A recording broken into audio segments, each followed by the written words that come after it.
Ladies and gentlemen, welcome to the Spears and Steinberg Podcast. Right here with Spears. How y'all feel out there? Steinberg. What time is it? Game time. Yo, what up? It's your boy Aries Spears here with my man Andy Steinberg, a.k.a. the Jew and the Jerk, Spears and Steinberg Podcast. Listen, man, we told y'all it was happening.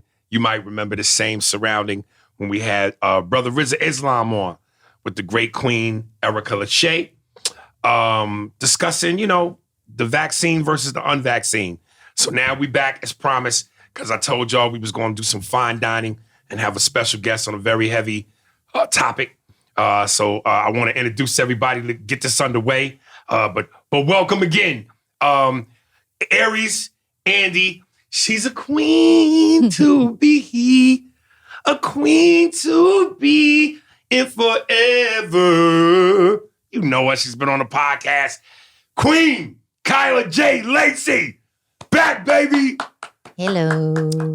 Real quick, I just want to say, and I told her this, part of why I love this woman so much, and again, big shout out to Queen Erica Lachey, somebody who I really wanted to have on the podcast. It was great having her. Maybe we'll have her back sometime later. But I just want to say, and I told Andy this in the car on the way over here, what I love about Queen Lacey is that she's little sister, big sister. And I know I could get away with things with her that I kind of felt like I couldn't get away with Queen Lachey. And that's no knock on her. Beautiful girl, but different strokes, different folks. But I'm saying all that to say, she got an official bitch badge holder. And she knows what that means. And anybody that knows this podcast knows that that's a very special place for all the ladies that listen to this podcast. So, welcome back, bitch. Welcome back. Oh, that's me. Thank you. And our very special guest, Nick Patton. How you doing, Nick? Pretty good. Nick is going to represent for the transgender community. And we're going to roll our sleeves up, tie our bootstraps, and get deep. And a very great suggestion to my man, Andy Steinberg, because I had said to him originally, should I save these emails for the email episode? And he was like, man, why don't you read them, while we got Nick here and to open, which I thought was a phenomenal idea. So let me get these 3 emails out the way so you can get a glimpse of our point of view in the exchange that happened between me and Nick. So here we go. Nick wrote into me. Don't take this as a personal attack. I like your show, but the comment you made under your post about Netflix and Dave Chappelle, etc., really threw me for a loop. Honestly, I haven't listened to Chappelle's special, and I don't have anything to say about it. I'm only talking about the comment that, and this is what I said, she's commenting on my comment. He is commenting on my comment. Wink, wink. Wants equality so bad, but everyone has had to go through hell throughout history. But why would the oppression of one group make the oppression of another group okay? Since Black people have had a longer history of struggle, is this supposed to mean that trans people should toughen up and shut up? That makes no sense. Nobody, no race or gender or identity should be dealing with discrimination in silence. In fact, I think the struggles Black people have gone through against inequality in America have helped pave the way for every group, for every kind of discriminated against group to find ways to speak out. Why should every group have to be subjugated to the same amount of struggle? We got to look for progress. I'm trans and I'm not above jokes, but it really depends on the context and the person making them. If some white guy jokes about Black people in a way that puts Black people down, that's some dangerous territory. Same goes for straight cisgender. Am I saying that right? Yes, cis. Yeah. Cisgender people who want to joke about trans people. Like I said, I got nothing to say about Chappelle, and I have no doubt that people are overreacting to his jokes, but this particular way of defending Dave ain't it. To which I responded, and I certainly hope you don't take my rebuttal as a personal attack, but you just went on to prove Dave's point when he said that many of you guys don't listen. The key word in what I said was about perspective, and like I said, if Dave was promoting anti-trans people, that would have been one thing. If he was promoting violence, that would have been one thing. If he was promoting but he wasn't doing any of that. He was simply pointing out, especially when he used the example and gave the definition of what punching down meant, that based on the fact that so many of you guys are wanting to cancel people for jokes and simply having thoughts or opinions about the subject is to perceive us as less than. Thus, you are punching down on us. So many of you guys in your community are stopping people from having a livelihood and being able to provide for their families financially because you want to take the jobs away simply for making jokes. The fact remains every race group and every sex has had to endure and deal with shit and deal with some sort of oppression, but use comedy as a means of escape and to deal with the real harsh realities of that situation. You don't think at any point during 400 years of slavery that slaves laughed, but even in the darkest of those times, they used humor as a means of escape. You don't think Martin Luther King, Medgar Evers, or Malcolm X ever laughed? And again, yes, there is a time to cancel people and take action outside of comedy and outside of the art form in real life when these things take place. But in perspective, we're talking about what goes on inside of a comedy club and what is a subjective art form. People have the right to express their art however they choose, whether you view it as such or not. That's why it's subjective. And lastly, if anyone has the right to be overly sensitive and cancel people left and right simply because of what they say or what they feel, it's Black people, considering all we've had to endure. But again, we're not talking about what goes on outside of a comedy club. We're talking about specifically comedy jokes, an art form, and what happens inside of a comedy club. And like Dave said, it works both ways. If you want true equality, you have to be able to take the good with the bad, which is why I say again, toughen up. Black people have had to endure all kinds of jokes about how we look, our facial features, wide noses, our big lips, our nappy hair, our dark skin, looking like monkeys, how lazy we are, how stupid we are. And these are the kind of attacks that I'm quite sure have led to many Black people, particularly Black women, having low self-esteem or maybe feeling suicidal. And yes, you fight the fights where you can, when you can, the best you can. But in between all that fighting, you still have to laugh. You still have to maintain perspective. No amount of cancellation of people and their jokes, their livelihood, and an art form is going to stop the realities of what exists. Therefore, you have to toughen up and endure. And the last one, to which she replied, and this is shorter, I promise. Again, I wasn't talking about Chappelle because I know I can't have an opinion on something I haven't heard. Of course, we make jokes and laugh, and we know what's funny to each other, but sometimes comedians make jokes that are really just attacks. And yeah, we're going to say something about that. I don't care much for the cancel culture and getting people fired over comments, but we can still talk back when someone says something messed up. Now, I totally agree that a lot of the dominant LGBTQ culture is whitewashed, and the point that white queer people often wield power over Black people is well taken. But the thing is, y'all shouldn't, and then you put in caps, have to endure so many put downs that lead to suicidal tendencies.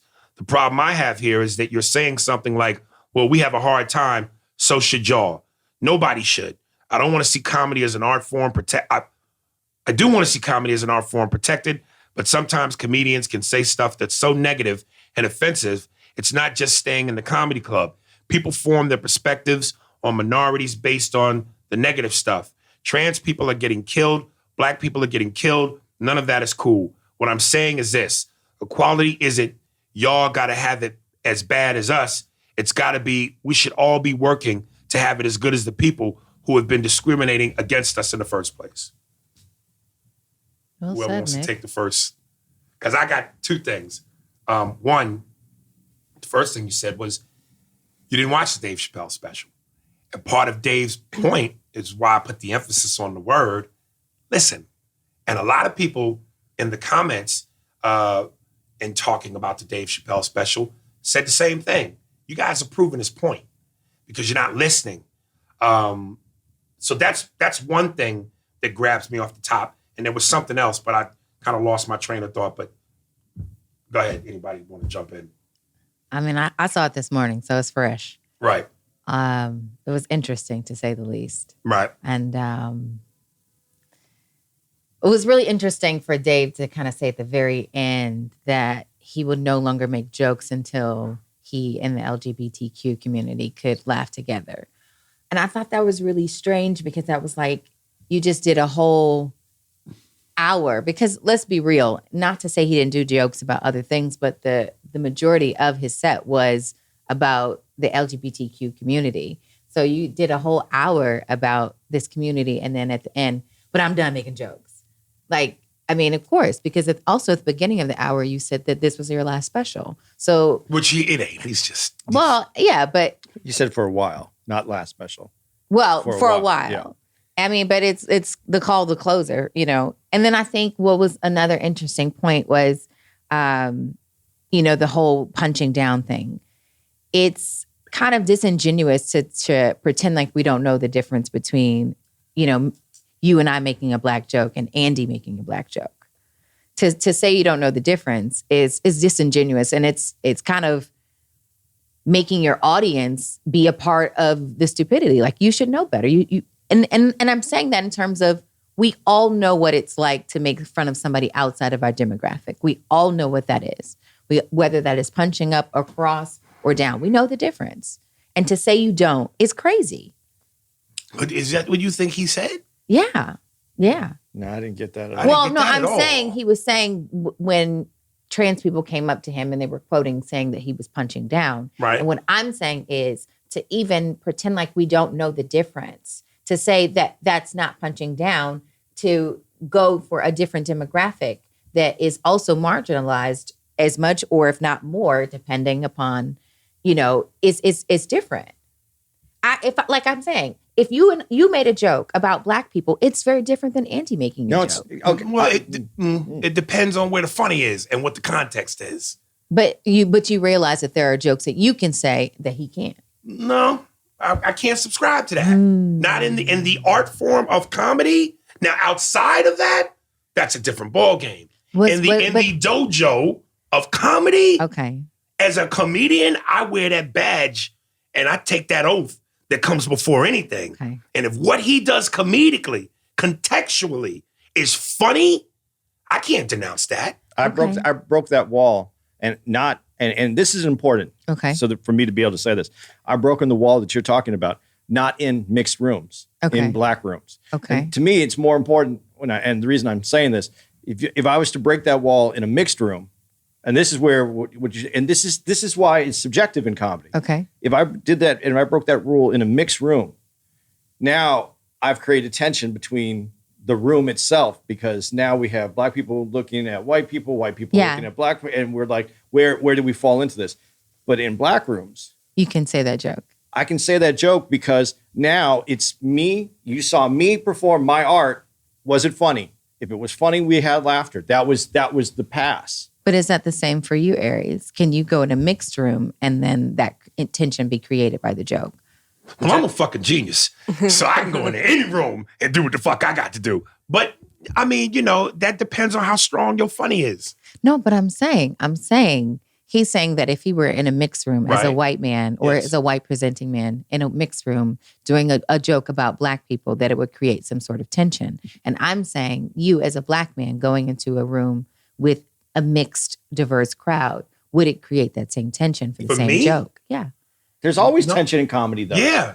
I mean, that's regardless. Okay. It depends But on, would it create the same tension? right. And that might be a good tension. And this is Okay. where skillfully where you fall as a comic. Okay. What you do with that tension. Okay. Do you make it work for you or does it crush you? No, and before we go away from that, as a comedian, as perfecting an art form, when do you know that you went too far or that you created too much tension or not enough? When do you know?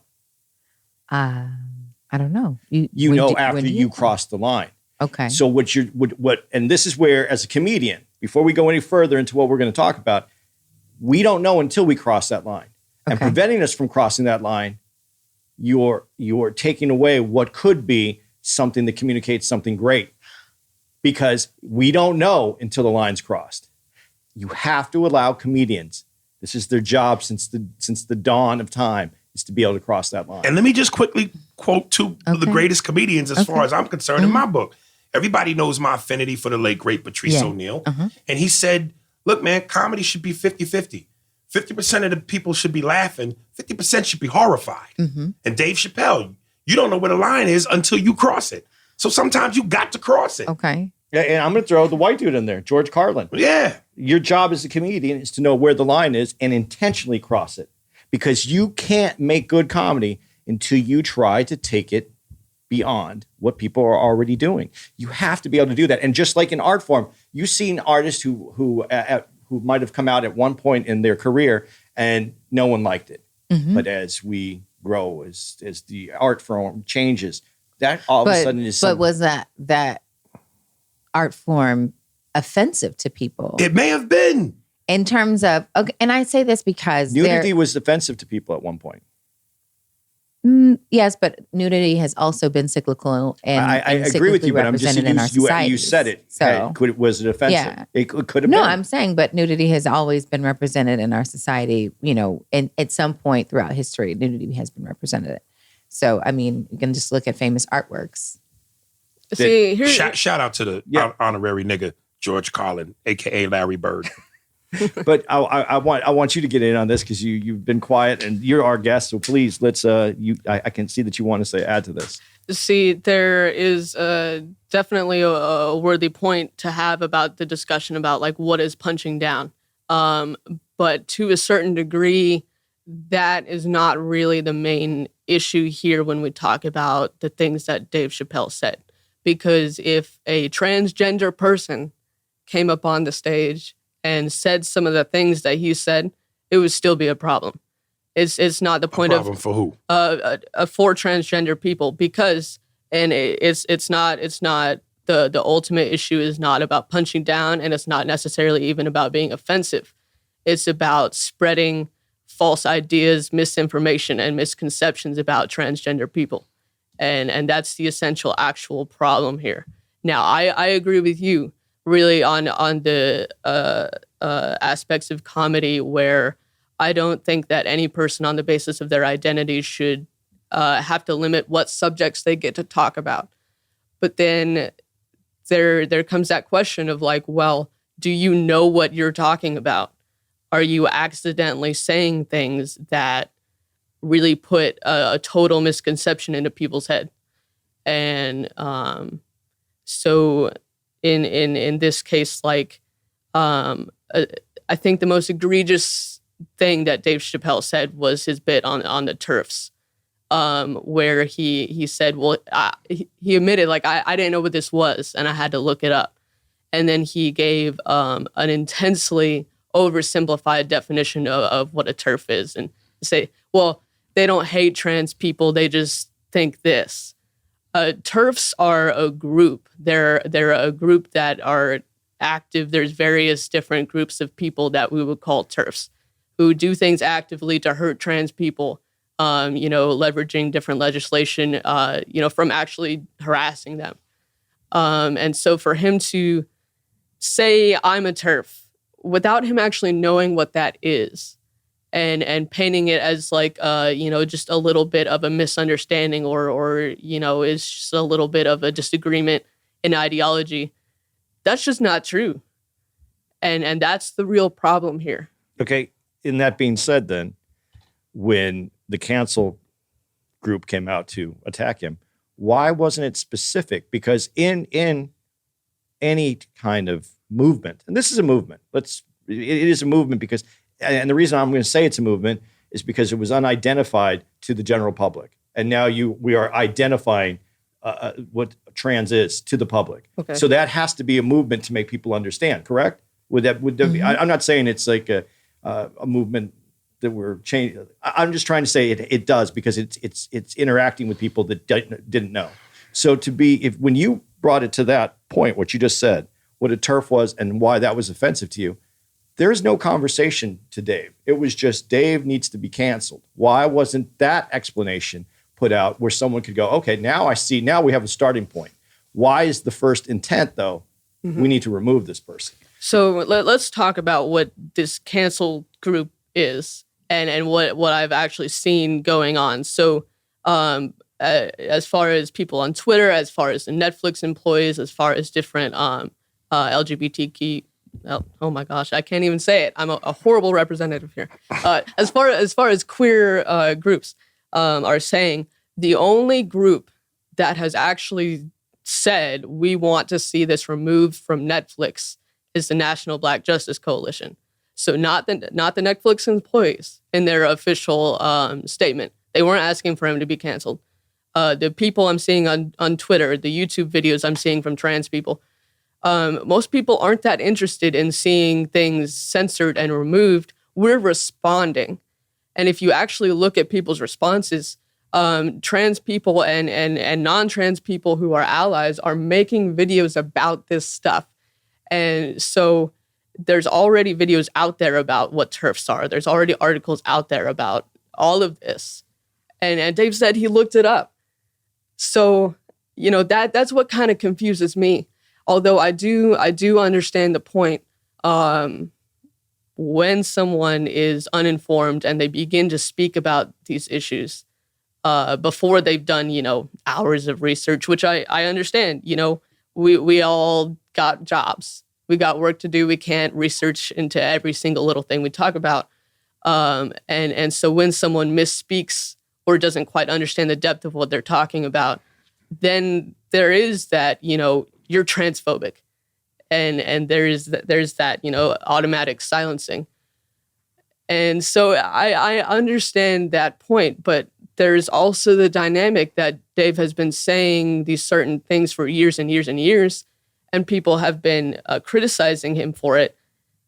And for some reason, he doesn't seem to get it or seem to be interested in going further into that perspective. And he continues to talk about things that he's not entirely informed about. Let me ask, so the Team TERF thing, and he brought up J.K. Rowling's, and he made the point, and I'm gonna say what I'm gonna say, but then I want to throw this question to Kyla, because what I think comedically for comedians and for most people who aren't comedians who watched it, what was so masterfully done to me, in my opinion, was that he addressed everything that you may have thought of or that you may have not thought of, but now that he said it, you go, yeah, I see that point. That could be a little unfair. Like when he brought up J.K. Rowling's and he was talking about everybody that's on this earth has passed through the legs of a woman. And then he used the example about Bruce Jenner, now Caitlyn Jenner, got the cover of a magazine, Woman of the Year. Mm-hmm. And he goes, and this is where I want to tread lightly, because I'm not trying to offend anybody in the transgender community. I'm not trying to offend you, but I have to say this to the point. When real women see that, it's almost like, and then he made the great joke, BET going, all right now, so the award for Nigger of the Year is Eminem. Yo, my man. So in terms of being Team TERF and everything that represents, do you see where kind of people might feel like? Yeah, so there's a lot to respond in as far as the things you mentioned. For one, another thing that he misrepresented was J.K. Rowling's and the things she said and, why she was canceled. There was a whole lot more she did than went on an interview and said, gender is a fact. She's written page-long articles about why she's so concerned about this transgender trend and about how trans women are predators and trans men are just confused girls and we need to put a stop to this. So that is a whole misrepresentation of that. It's an oversimplification. And there are responses that we can get into as far as, trans women, claiming to be women and Caitlyn Jenner and the Women of the Year. But one of the things that strikes me the most is that all of these points that he brings up for the queer community are things that we have been talking about, writing books, writing articles, having discourse about for decades. I mean, there is so much discourse about this, and people outside of that are just beginning to have this conversation and beginning to have this discourse and acting like this is some grand gotcha. He's saying things that are so surface level and then demanding that be taken seriously by trans people. And so in the case, everyone loves to just talk about Caitlyn Jenner when we talk about trans women. That's the only trans woman that most people know. And for a reason, she's a wealthy, famous white woman. And she getting the cover of Vanity Fair and Woman of the Year. Transgender people didn't get together and vote for that. You know, you talk to a lot of transgender people, they don't like Caitlyn Jenner. They really don't. And they see that, like, you know, people who are not that rich and famous are sitting there struggling and struggling just to get their name changed, just to get hormones, just to get surgery. And she gets that, and that's like our representation. We're not a fan of that either. I've actually heard that a lot of trans people don't like Caitlyn Jenner or what she represents or her politics because her politics are actually pretty anti-trans. Absolutely. So. Did you like the Dave Chappelle special? My phone breaking up. What'd you say? Yeah. You didn't like it? I will say there are things that I've laughed at much harder that he's come up with. So. And you didn't think it was masterfully done in terms of the subject matter? And no. Mm-mm. Can you expand on that a little bit? So it was just like a lot of things to poke holes in. Like one, you know, with don't punch down on my people. Like, you know, no offense to you or Aries, but comedians aren't a endangered class of people. You know what I'm saying? Like nobody's like, oh, you're a comedian? Get out of here. You know what I'm saying? You're not oppressed as a comedian. You're missing that's weird. Kylie, you're missing the point. No, because you can't sit here and say that there's histrionics from the trans community and turn around and paint yourself as this grand victim because you're a comedian. Dave Chappelle's worth hundreds of millions of dollars. But he's still a black man. Absolutely. Who, even with all that money, can still be pulled over and potentially killed. Absolutely. But that is not because he's a comedian. That is because he is a black man. And I'm saying simply, as a comedian, you are not in some sort of endangered class. You a comedian in itself. I can't say, oh, because I'm a painter, you know, don't hurt my painter people. Like what? Like Sherwin Williams does not care. And I'm saying that just in terms of, as a black man, you are in a marginalized class. As a black man, as a black comedian, yes. But that has nothing to do with you being a comedian. And if anything, you being a famous comedian makes you more protected, makes you safer. How? Against what? Against, if I guarantee you, if somebody pulls Dave Chappelle over and knows who he is, they're probably not going to shoot him. Probably not. But if Dave could be canceled, absolutely, and he can't provide for his family, Dave Chappelle's worth hundreds of millions of dollars, and if he can't provide for his family, that sounds like a Dave problem. But for the comedians who are not worth $100 million, absolutely. Let me ask whether you're worth $100 million or $50, the game is the same. But are we talking about them or Dave Chappelle?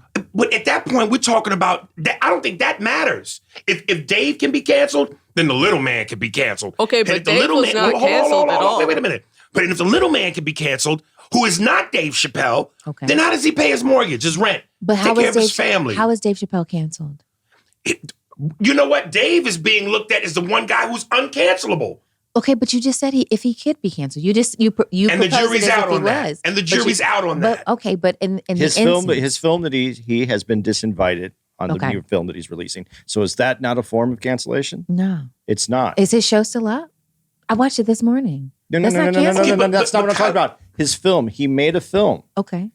He was invited to film festivals. Those film festivals are starting to deny his film into these festivals. Not all of them. Not all of them. I didn't say all of them. But one being denied, to me, is a crime.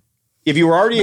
Why is that a crime? Because of an opinion, comedically, an art form? Sure, but look, you have businesses, and those businesses have freedoms to make choices about, you know, their product. So if Netflix decided that, well, all of these people, they don't want to consume our product because of X, Y, and Z, for whatever reason, then they have the freedom as a business to make a business decision. But I also think in terms of a business decision, they're not canceling him because that would hurt them. Exactly. And that's why Netflix has not removed his special. You see what I'm saying? And so for those film festivals to decide, well, if these people are going to boycott, if these people aren't going to show up or, you know, whatever, they have the freedom to do that. That's not a crime. That's not getting rid of his freedom of speech. That's their freedom as a business to do. This would be a crime if we said Dave Chappelle should be arrested. That is a breach of freedom of speech. And what I wanted to ask you is honestly, I do not know the answer to this. How many comedians do you know have been canceled they can no longer provide living to their families because of, queer jokes they made on stage?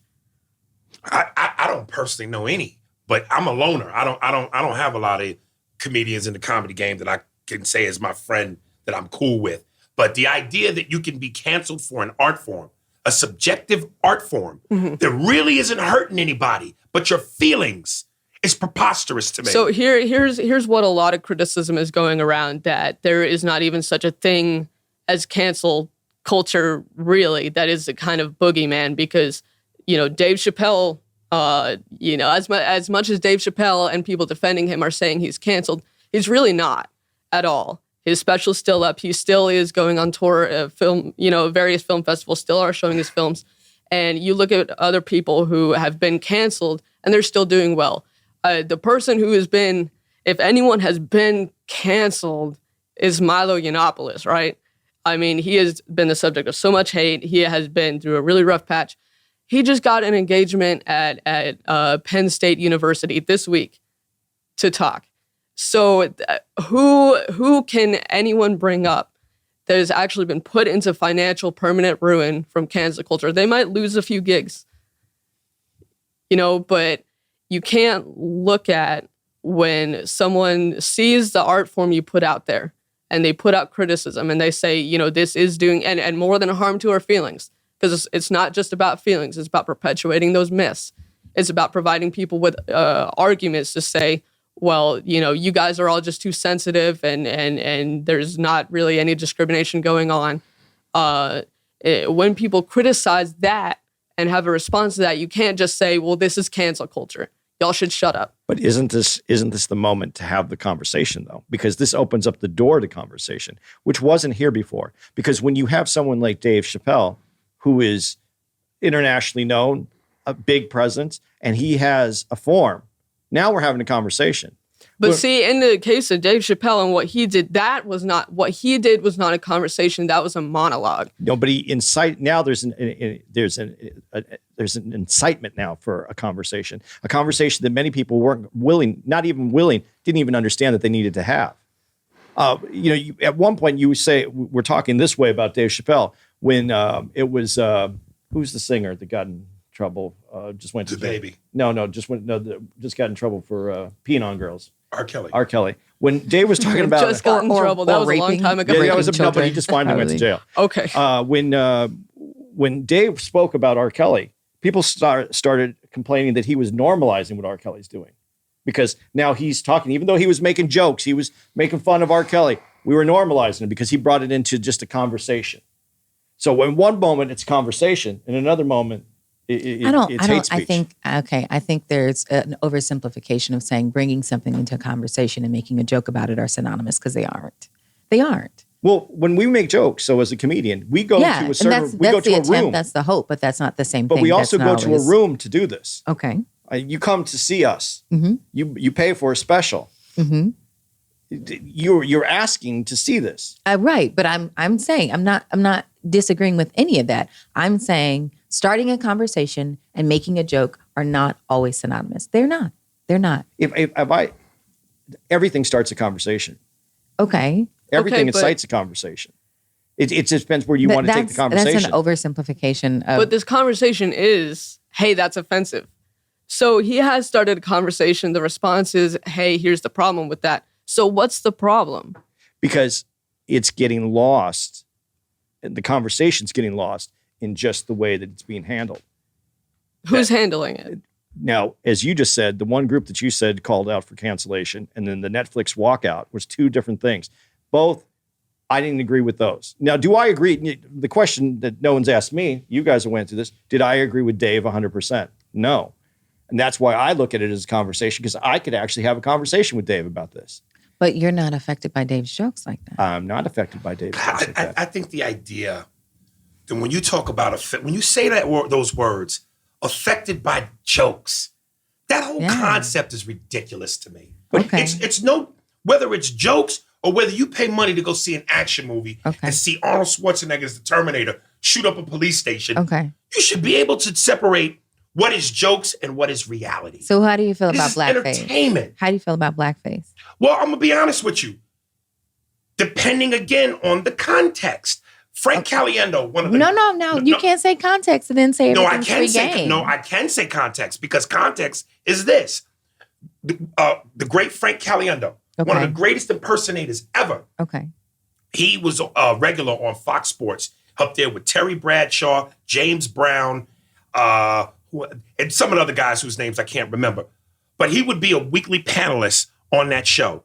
One day, he came in, and Frank, being who he is, pulled an Eddie Murphy, a la the Clumps. He played everybody on that panel, complete with award-winning makeup. And one of the people he did was the black sportscaster, James Brown. Completely like Eddie Murphy. You couldn't tell that was a white guy. It was perfect. That right there in terms of context and comedy is done respectfully. Okay. Versus I shows the bees, the shoulder, and hey, Amos and Andy, his shoulder, and Well, black. that's what There's I'm a saying. difference. But okay, so you brought up the concept of respectfully, right? Yes. How are you to tell another group what's respectful to them? How are they to tell us what isn't? No. How are you to tell them what's respectful to them? I thought what Dave did was masterful. To you. Okay, but what makes yours better than mine? How you feel over how I feel? Because it's not a joke about me. Yeah, but you also said to me right now, because it doesn't affect you. How do you Right. know what affects me? How do you know what my family Does is? it How do you affect know you? what? Yeah, it affects me. So the joke is about you? No, It doesn't have to be. It doesn't have to. Jokes are not supposed to be about an individual. Okay. It's a society. So now we're just doing semantics. No, like we're now, not. Now we're just, okay. What is the true? What is the? Listen, I didn't want to make this about Dave Chappelle special because I've already done Dave Chappelle special. Okay. But if you're going to do that, what is a comedian? They are supposed to look at society and it mirrors society and then makes fun of society. Absolutely. Okay, so then what do you mean it's about me or an individual? This is about a higher concept. than that. So, okay. So you're like, again, with the semantics, an individual versus a group of people, because I never said you specifically. I said you. So you could be plural or you could be singular. So in that context, when I used the word you, it was plural. It wasn't about you specifically. That's the difference. So the part when Dave Chappelle brought up his transgender friend Daphne. Okay. And Daphne's quote was, Dave doesn't punch up, he doesn't punch down, he punches lines, and he's a master of his art. Now, if you're going to talk about, well, you're not that person, so that joke can't, how does that affect you? Okay, well, now here's a transgender woman. Candace Owens is a real person. Well, let's not go there. Sticking up for her friend Dave, telling you that Dave was a master at what he did. But because so many in the transgender community had bullied Daphne for sticking up for her friend, Daphne committed suicide. Now hold on with that because her family and her friends have talked about there was a lot going on. And Dave said this too. He said, I don't know what was going on in her life, but I'm sure that didn't help. So don't paint it like because she was I'm just bullied. going off of what I know. This is news to me. Yeah, no, there was a lot going on in her life. You know, her kids were taken from her, all kinds of things. So it was not she got bullied, she killed herself. You know, like I said, I'm sure it didn't help. But to the point of comedy being something that you can talk about society and make jokes about society. And you said this about specifically Dave Chappelle, that when he jokes, he's not just making jokes, he's a master at his craft. And I watched that. I think that was a masterful special. I can tell that he's a brilliant person and he's trying to make a point. And so, you know, to defend the art of comedy, we're talking about something that ultimately transcends jokes. You're trying to deliver a message, and that's the art of it. So, but when you're delivering a message, at the point that we can disagree with that message or find fault in it, when we disagree with that, all of a sudden it's just jokes. So which is it? Is it a masterful craft where he delivers a message and talks about society, or is it just jokes? And to that point, if we can all sit here and we can say that Dave Chappelle is one of the most talented comedians that ever lived, if we can say that people calling him the GOAT is for good reason, right? He's arguably one of the best comedians ever. We can't also sit here and say that somebody so talented, so absolutely brilliant, is incapable of leaving this one thing alone. But why should he have to? I don't think he does have to. I don't think he has to stop making transgender jokes or talking about trans people because obviously this has become an intersection into his own life. And there are points that he made that he has absolute reason to make and are good points. But there are some times, and it's not the whole special, and it's not every joke he made about trans people. There are some times that he crosses a line into saying something that is misinformative, like the turf thing, and then that comes back on us as this argument, like the J.K. Rowling thing. Oh, y'all just canceled her because she said gender is a fact, and y'all are nuts and trying to cancel everybody. That's not true. Or Daphne killing herself over some tweets. That and all of these. It wasn't some tweets. Just She was piled up. Yeah. But that was absolutely. not, But But that don't wasn't- minimize it though either. No. I'm not minimizing But- it because some, again, is not a quantitative absolute amount. Okay, now who's using words? No, I'm not. Yeah. Absolutely. You want semantics? Yeah. Listen, no. No, you I'm just did. You just danced listen. around something you said. Some tweets. Put it. Some tweets, and I'm right. not saying that that's the reason why either. I'm just saying, don't minimize what people go through. At the end of the day, Daphne's experience as a trans woman outside of the internet was probably way more a catalyst for her suicide than her experience. And that's what her That- family that- Great and friends are word. saying. Great word that you just used. That's probably. but that's your assumption. That's probably. That's your assumption. Yeah. So are we? You don't know. That so- could have been the tipping point. The tweets could have Oh been no, the I'm tipping not. point. I'm not saying they weren't the tipping point. I'm not saying that at all. Right. I'm saying that her experience as a trans woman off the internet, how she was probably treated on a regular basis, Right. probably very much contributed to her suicide or her depression. Because even in the special, she screamed, "I'm just having a human experience. I'm a human having an experience," and so clearly, again, there were issues that she was already having. So to say that Twitter is the reason or the only reason that she committed suicide is unfair. And even if Agreed. it was, he can't use her and her suicide to shield himself from criticism from other trans people. And now at the beginning of this, you said that I was a representative, and I kind of call myself that way too. But listen, each individual can only speak to their own individual experiences and opinions. Like the things that I say, some trans people are going to disagree with. Just because you find this one trans person who agrees with you and backs you, that doesn't mean you then get to dismiss criticism from other people. Like take opinions as they come. And white people do that a lot. I'm gonna use this as an example. When you're talking about racism and hundreds of Black people are saying, "This is my experience with racism. This is how I feel. This is how I'm treated." And one Black person says no, and that white person believes that one Black person that says no. There's no different than that. There's no different than that. That's why they love the coon camp so much. And, And that's what I'm saying. Right. There's no difference than one person voiding the experience of hundreds of other people, and that one person is right, and those 100 people are wrong. And it could be that those 100 people are wrong. It could be, but you have to reckon with that. You can't use that as an escape plan. And let me just say for the record, like I said, I didn't know about the J.K. Rowling thing in depth like that. I was just talking merely about what Dave had said in regards to that moment in the special. I didn't know about the in-depth information about Daphne past what I saw Dave said. So in terms of, I'm speaking to what I saw Dave do, what I heard Dave say, that's where I was coming from. So I'm not, in terms of what you just told me, I'm not co-signing that at all. I hear you on that. But when we agreed to do this, one of the things was Dave's special's out there. I can't change Dave's special. We can have words to what you just said so that we can, Aries just realized something that he didn't know. That's awesome. That's what I said part of this conversation. That's why this needs to happen. But I want to know about you. See, and this is why, from you, we can start a conversation, a dialogue that has as much to do with what Dave's special was, but I want the person with it, because Dave speaks from an area of a cisgendered male. I want your opinion right now. That's why I have you on the show. I have questions for you. And these are questions that I think will help us understand maybe some of what Dave said, and then maybe some of what we need to know. Because when I said it's a movement, you're right. It's been around years. But now medically, it's changed even more so in the recent past.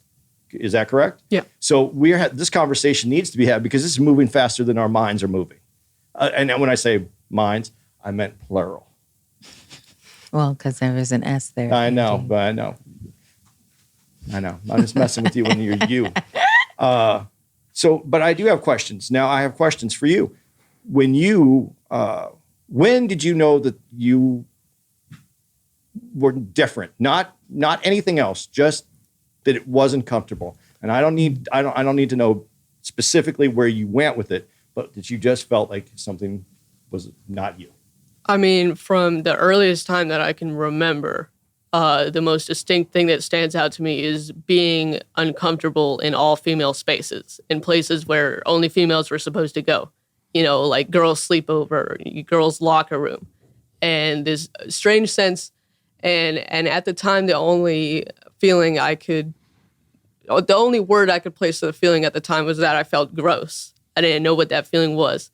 And it wasn't that like I was sexually desiring the girls around me, because I mean, like I wasn't. I, for whatever reason, didn't start feeling attractions until I was like 20.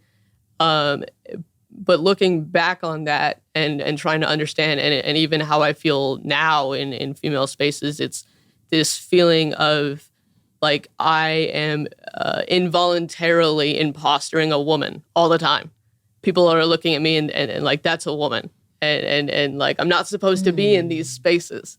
And so, you know, and that's the answer. I mean, from the earliest time I can remember, there was a strange sense of like, I'm not supposed to be here. So completely there was no sexuality involved in it. I mean, outwardly. I mean, it was just inner. Yeah. Where you just felt completely out of place. Mm-hmm.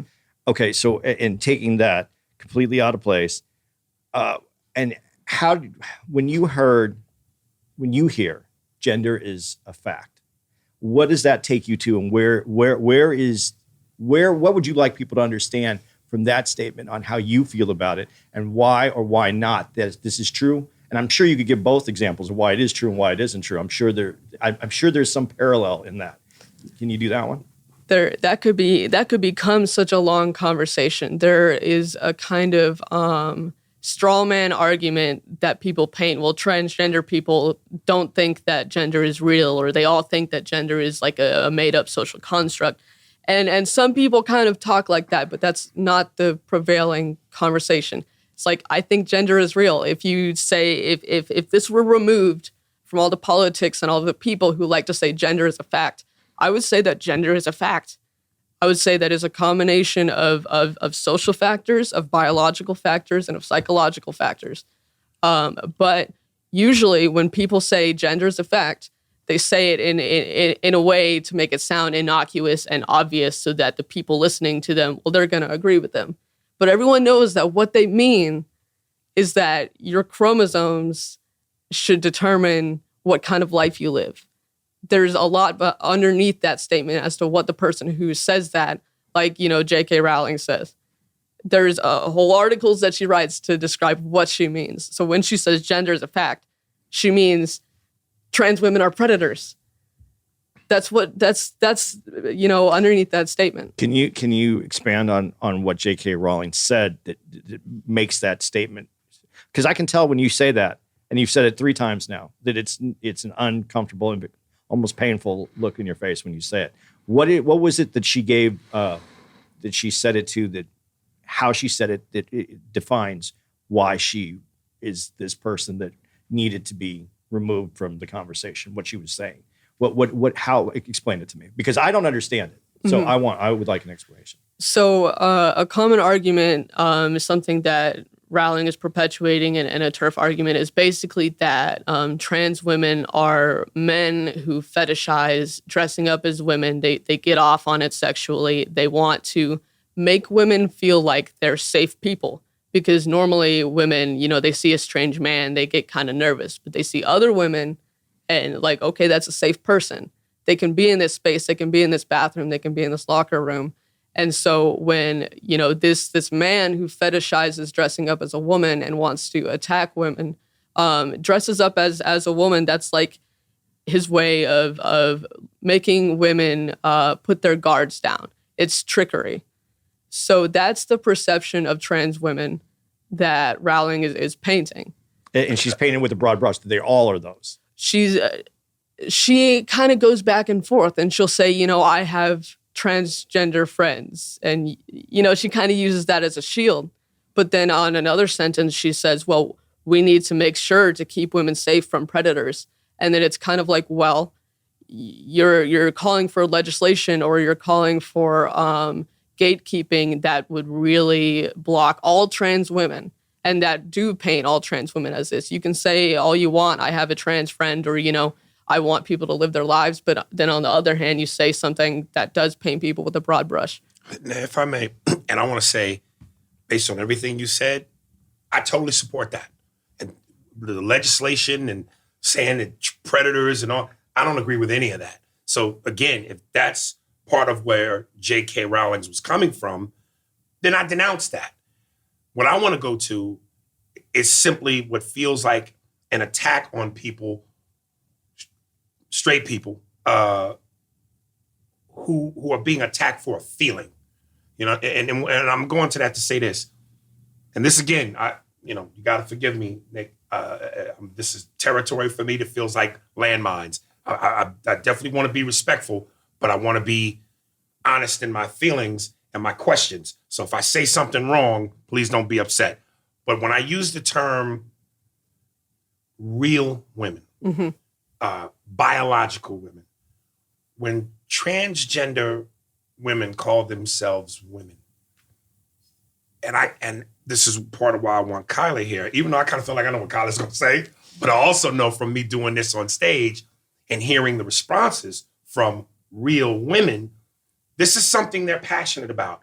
When it's like you label yourself that, but you don't have hot flashes, you don't have periods, you don't go through menopause, you don't carry life in your womb and nurture it and go through the pain of childbirth and the things that real women have to endure, but yet you can claim that title. Well, what about... Wait. In terms of a feeling, in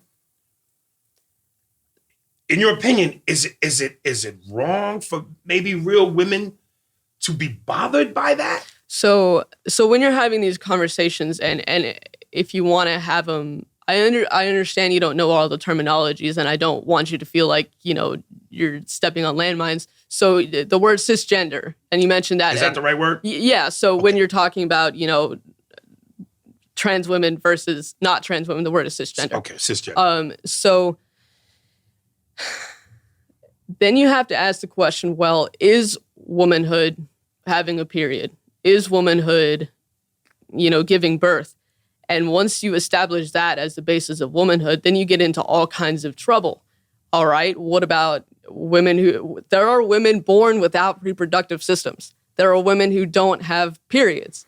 All right, people with the XX chromosomes who don't experience the things that you're talking about experiencing.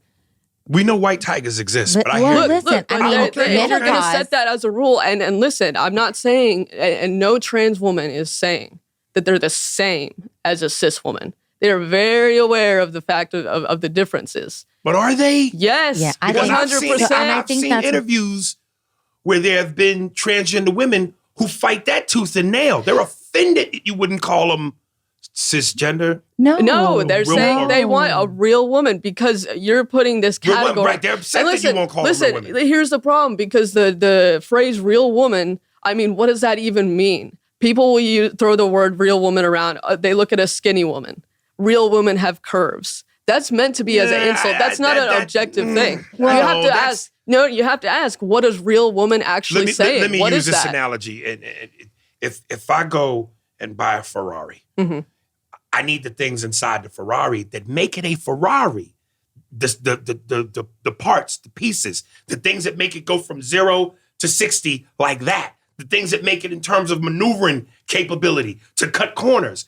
If you just give me the body of a Ferrari, but you don't give me the pieces and the guts and what make it a Ferrari, is it still a Ferrari? But see, people are not cars, and they don't function that way. And you have to ask, okay, what is gender? And like I said before, I think, and a lot of people, if you really think about it, is the way that functions is a combination of social and biological and psychological factors. And it can be any combination thereof. Like, yes, a trans woman has different reproductive organs than a cis woman. But do they not fall under the same category of women effectually? So, like, if you're walking around and you see someone who looks like a woman, or, to a large degree, so trans women are living as women, and so they don't have all the same experiences. Like, I don't have And there's another point too. I do have periods. I did go through all this stuff. This stuff didn't make me feel like a woman. You know, a person's womanhood is not defined by having periods or being oppressed by other people. It's more complicated than that. We're not machines. The inverse of that, right? So say if you have heart surgery and you have a heart transplant, you have a heart transplant from somebody from a different gender. So you as a man get a heart transplant from a woman. Does that now make you a woman? No, but I might get more emotional. Okay. Well, you know, you might have a better heart. So, and you know, nice flip. Touche. To that point, we can talk about biology. And like I said, biology plays a factor in gender. Absolutely.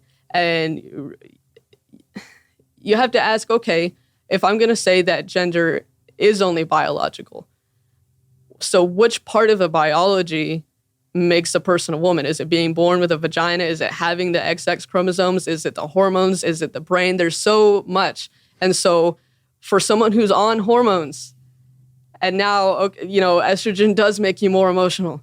I know a trans woman, and she just got on estrogen, and she told me, like, in day 5, she's like, I've cried 3 times a day for no reason. That sounds I was like, that's welcome to the rest of your life. Okay? So, you know, there's so many factors going into it. Like, how can you say this one thing? Like, what makes you the arbitrator of, like, okay, like, chromosomes are gender Y.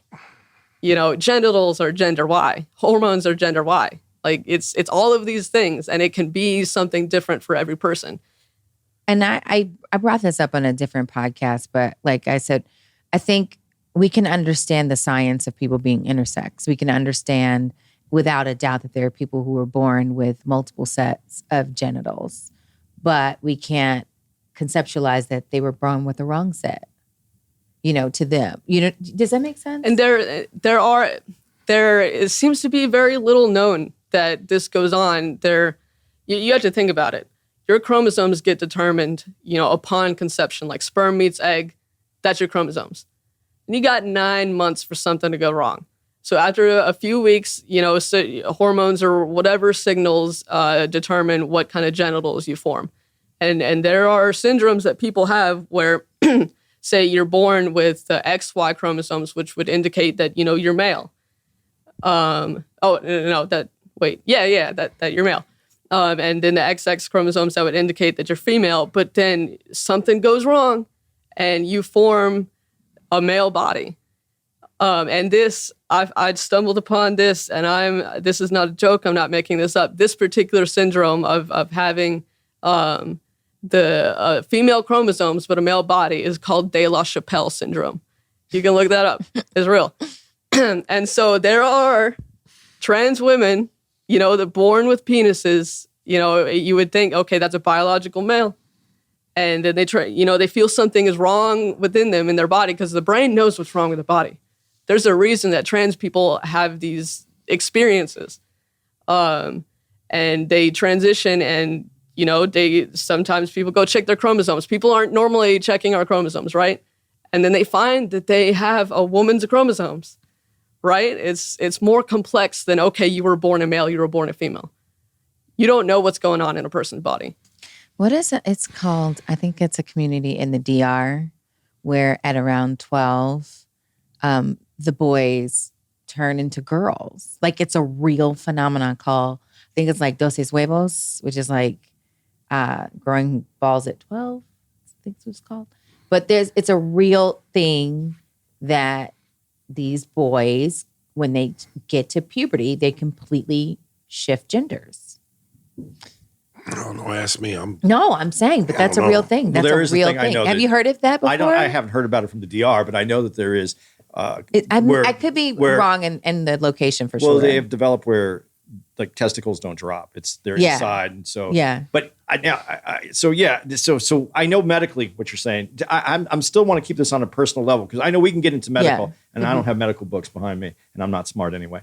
But my question now is, because we got to like you and who you feel like, how you felt, and at that age, where's safety come into this? Because now this is the biggest part of what the problem with the Chappelle special is the safety. I want to understand from your perspective what that is. And then I also would like to if you could communicate a little bit of why the difficulty of someone who is trans having to, with a partner that doesn't know or doesn't want to say anything in the beginning. And kind of if you can give me some of that, I would really like to understand that, because I think that's a scary thing for people that are on the outside that are uncomfortable. Mm-hmm.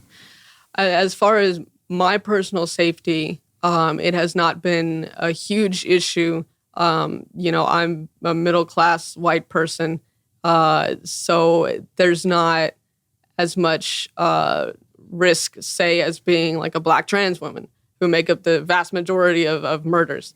There's also the dimension of, well, somebody looking at me, they perceive like, oh, that's not a guy.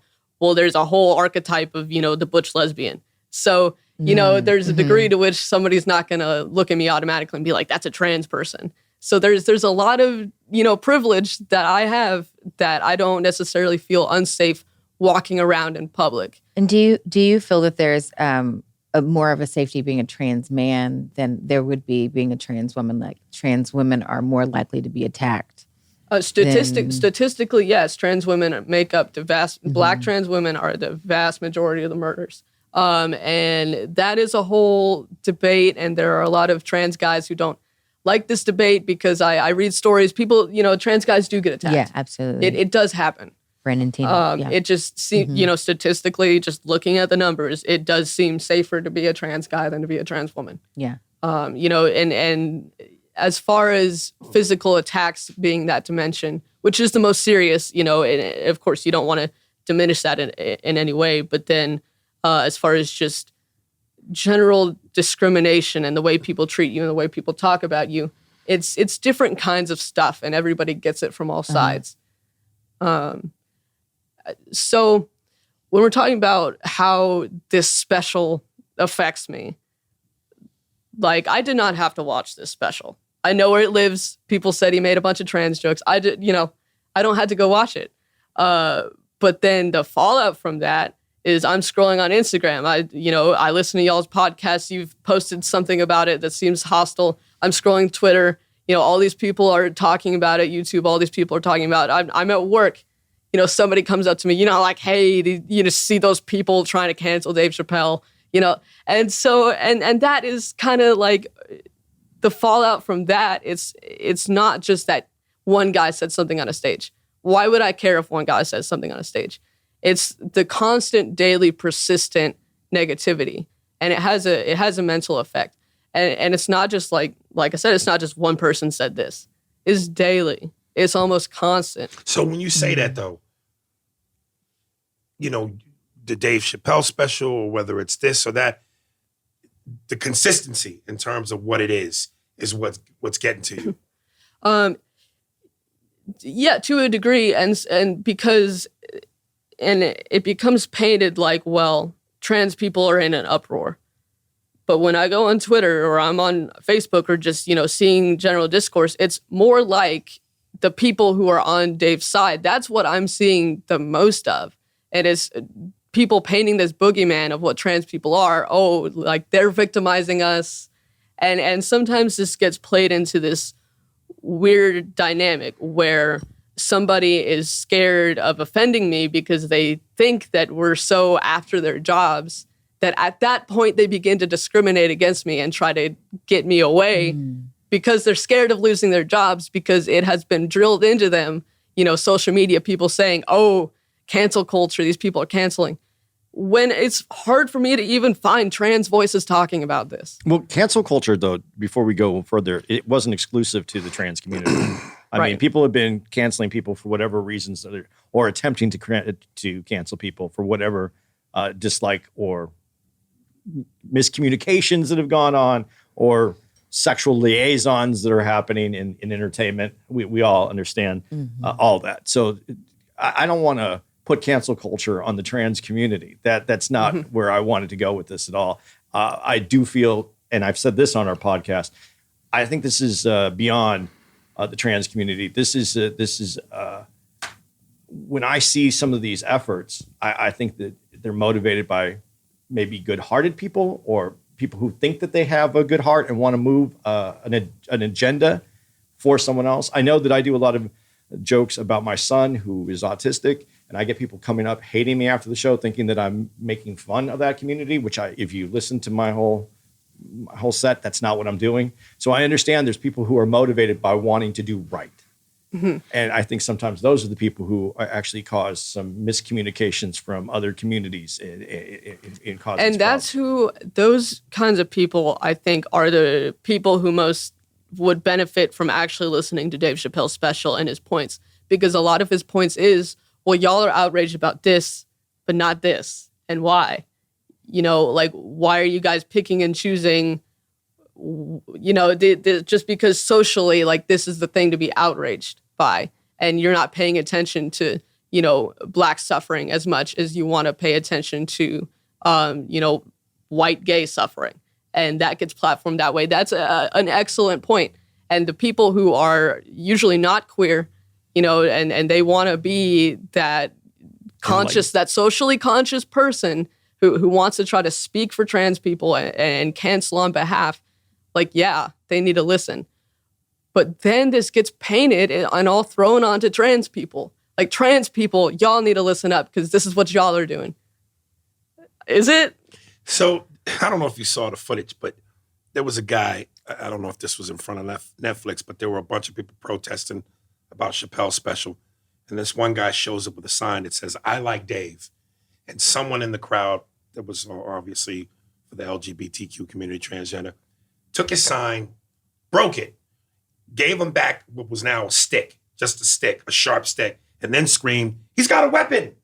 And a lot of the comments were people feeling like the LGBTQ trans community, it's almost like y'all are bullies. Now, I'm not saying y'all are bullies because it feels like, again, if we're talking about the right to free speech and everybody has that right, why couldn't this guy come in there and say and protest his right? But because it didn't fit the narrative, someone from that community took his sign, broke it, gave him back a weapon that they made, and now goes, "He's got a weapon." Look, some people are bullies. And to Dave Chappelle's point, when he talked about like confronting that gay guy in the bar and he called the cops, like, yeah, there are queer people who abuse their privilege in different situations. And there are going to be people who do messed up stuff like that. Don't then say transgender people are bullies, because then that's the whole problem. You're taking this one person, you're taking the Caitlyn Jenners, you're taking this, this gay guy in a bar who calls the cops on Chappelle and saying, this is the queer community. And you're making these broad strokes as saying, you guys are bullies, you guys are doing this. But to that point, and this is where I can be completely off on this. I've heard tons of stuff on Dave and why Dave should be canceled or why Dave was wrong. And you've also agreed that the trans community isn't, as a majority, I shouldn't even say majority, isn't all for a Caitlyn Jenner. Mm-hmm. But we don't hear about that on the outside. We don't hear the Caitlyn presents these problems. We hear Dave presents these problems. And that is an interesting dynamic, that because you're in a certain social circle, you're following certain people, that's the message that you're going to get. And I can't expect every person to be following all of these trans creators on YouTube. That is a very common understanding for me, the people that I follow, the content that I look at. Like, nobody likes Caitlyn Jenner. Like, definitely talking about that, making jokes about that. And that, and I had not, heard backlash about Dave Chappelle specifically until this special. And I know he's gotten backlash before, but people aren't, from my perspective and the things that I see, the content I consume, no one's talking about Dave Chappelle. So y'all are seeing totally different, you live in a different world.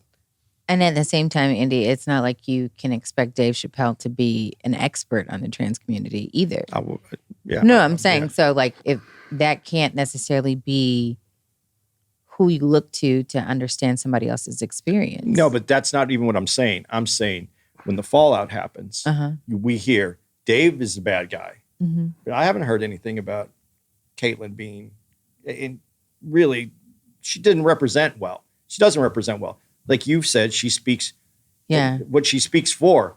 is really against Yeah. the whole community itself. Not entirely, but somewhat. I mean, so that's more of what yeah. I was saying. I wasn't saying that I'm looking for Dave to inform me. And what I said about Dave and what I was trying to make the point is he opens the door for people who are steadfast on not wanting to have a conversation. No way to get around not having a conversation. No way to not try.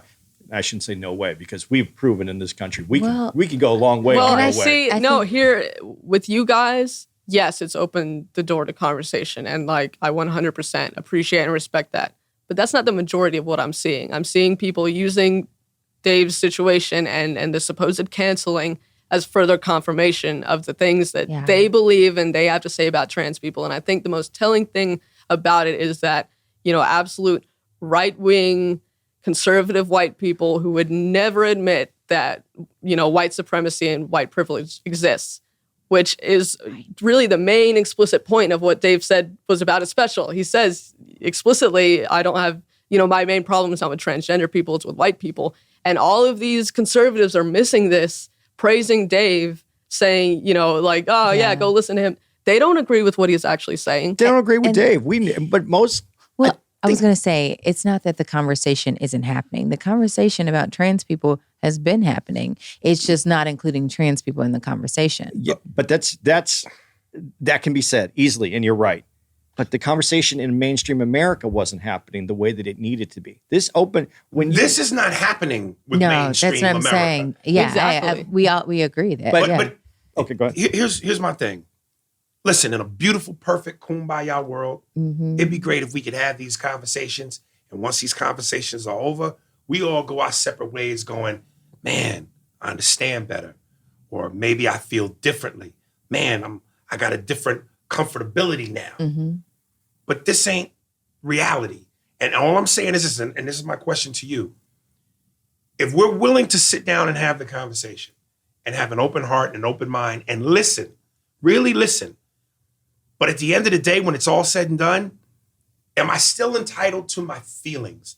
As long as my feelings don't take away your rights or don't physically hurt you in any way, I may hear everything you have to say. And I'm not talking about me personally. I'm just saying in general. I might hear everything you have to say and just go, just don't believe it. I just don't buy it. It doesn't do it for me.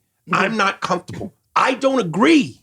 Look, and you don't... Do we have the right to not agree? Yeah, you totally do. You have the right to be like, okay, I don't understand and I don't agree. But the problem is, and I will keep going back to it, is when you decide to speak upon the subject that you don't fully understand what you're talking about. I get that part. And that's the main part.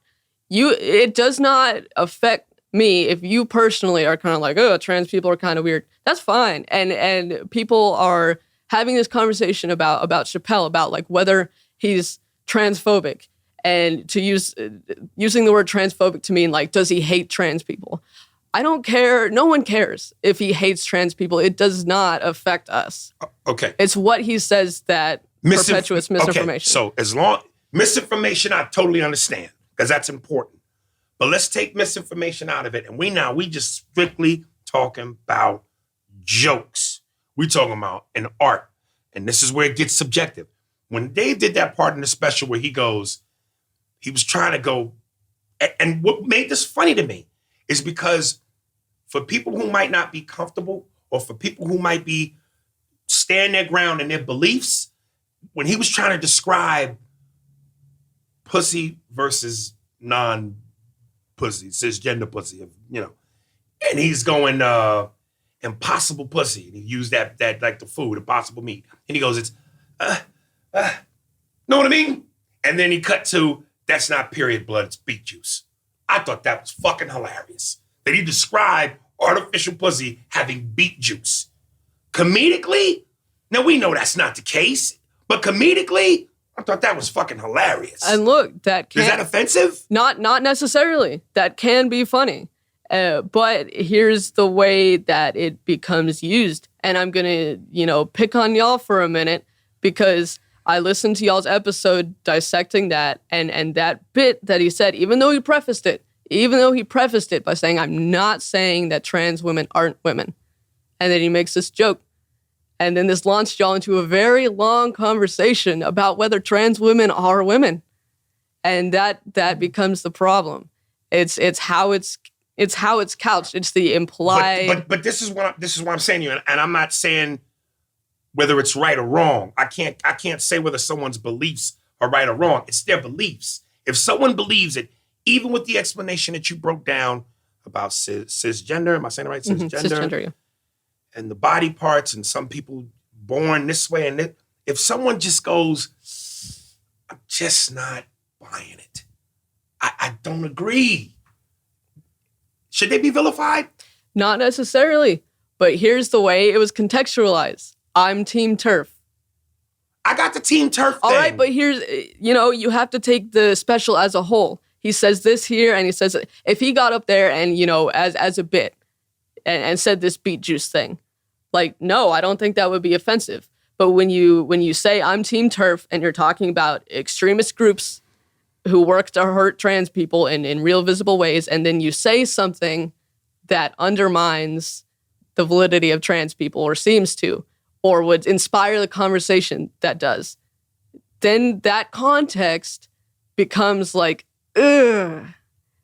Okay, in what you just said, though, is his definition of what TERF was. And you're saying that's not what TERF is. Mm-hmm.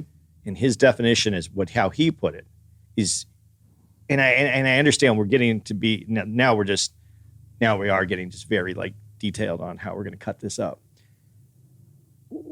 If that was his understanding, was that a horrible statement? It is a horrible statement because, again, he's talking about something he doesn't fully understand and just putting this out there. And then that inspires bad conversations. That inspires people who are already on board with this to say, ha, yeah, we're with this. So do you think, and I'm really seriously asking this question, has this given more of a voice to TERF, to the TERF people? Is this inspiring more TERF united people to come out? Maybe not necessarily under the exact name operating, officially, but I think just the ideology of the confirmation of this is why I think being trans is wrong is that in and of itself. But did he say trans was wrong being TERF? No. Okay. That's not what I'm saying. What I'm seeing at this moment that I've seen a lot of is a more of an enforcement of the idea that trans people are bullies. That trans people are bullies and the people that we're criticizing are victims. And that's what I'm seeing. As far as whether, there's going to be more TERF organizations, time will tell. But that's the narrative that I'm seeing being perpetuated. But there are some bullies in the group. Absolutely. Okay. So just bullies in every group. That's what I was just going to say. So this is definitely part of it. Mm-hmm. Mm-hmm. This is part. Now, that being, and again, it goes back to what Aries said in the beginning and what Chappelle said. Every group fights for their space. Mm-hmm. Is this part of that fight? And is someone like a Dave who brings this to the forefront of conversation with mainstream America that doesn't necessarily want to have this dialogue, doesn't this help perpetuate the conversation? No. Okay, that's why. I say no because, and we said it a minute ago, most people aren't doing this right here. He said he put out disinformation there, not in a conversation style, in a monologue style, and inspired conversations that are negative. Because a lot of times, people aren't talking to trans people. People aren't talking with trans people. They're talking about them. Mm-hmm. Theorizing about them far away from anything that trans people are actually saying. Additionally, I think one of the things I found was like in the special, he kind of framed gay people as exclusively white. Like he did mention Black gay people, but for the most part, it was like the default for gayness was white people. And there are so many Black people, even he mentioned like the civil rights leaders, like there were gay civil rights leaders. There were gay people, like queer femmes were the ones who started the Black Lives Matter movement. So to kind of make this whiteness be the default for being gay was kind of really unfair to a lot of Black people a lot of queer Black people in history who've been really, really integral parts of the civil rights movements or Black Lives Matter movements or any social civil movements for Black people. The way he framed it was initially saying, I don't have a problem with this group, I have a problem with white people. I thought that changed that perspective of what that framing was, because he introduced that as the problem. Not that the gay... At the end, yeah, absolutely. No, he does that in the beginning when he talks about, I don't have a problem. That's not the very end. When he does say these throughout the special, he says these explicit statements. And so when someone makes an explicit statement, I take that to be like, that's his intention. So I really think that was his intention. But then he says this other thing that implies otherwise. And then this conversation gets framed. And I feel like I fell into this too when I was emailing you, that I was also framing this as like a Black versus trans people thing. And the way he framed it, it was kind of easy to do. It's almost like a get out of jail free card. Like, I remember when I was in high school, somebody said to me, I love Black people, I just hate niggers. But how? Like, how do you love a Black person saying that to them? Right. And then I think... A Black person said this to you? No, this is a white person said this to me. And then I think about how, like, he framed Daphne, like, look what I did for her. It gave me, like, I have a trans friend, or, I've always been good to you people. Well, what I got from that was, look what Daphne did for him. No. What did Daphne do for him? The part where Daphne said something nice. I'm having an experience. That was a turning point for Dave. When he said what he said, and where did he she go? said that, what do you mean, where did it go? Well, there's Where a did he degree go? to... When he said that, he said, well, I believe you. They said because she didn't say anything about pronouns. She didn't say anything about this.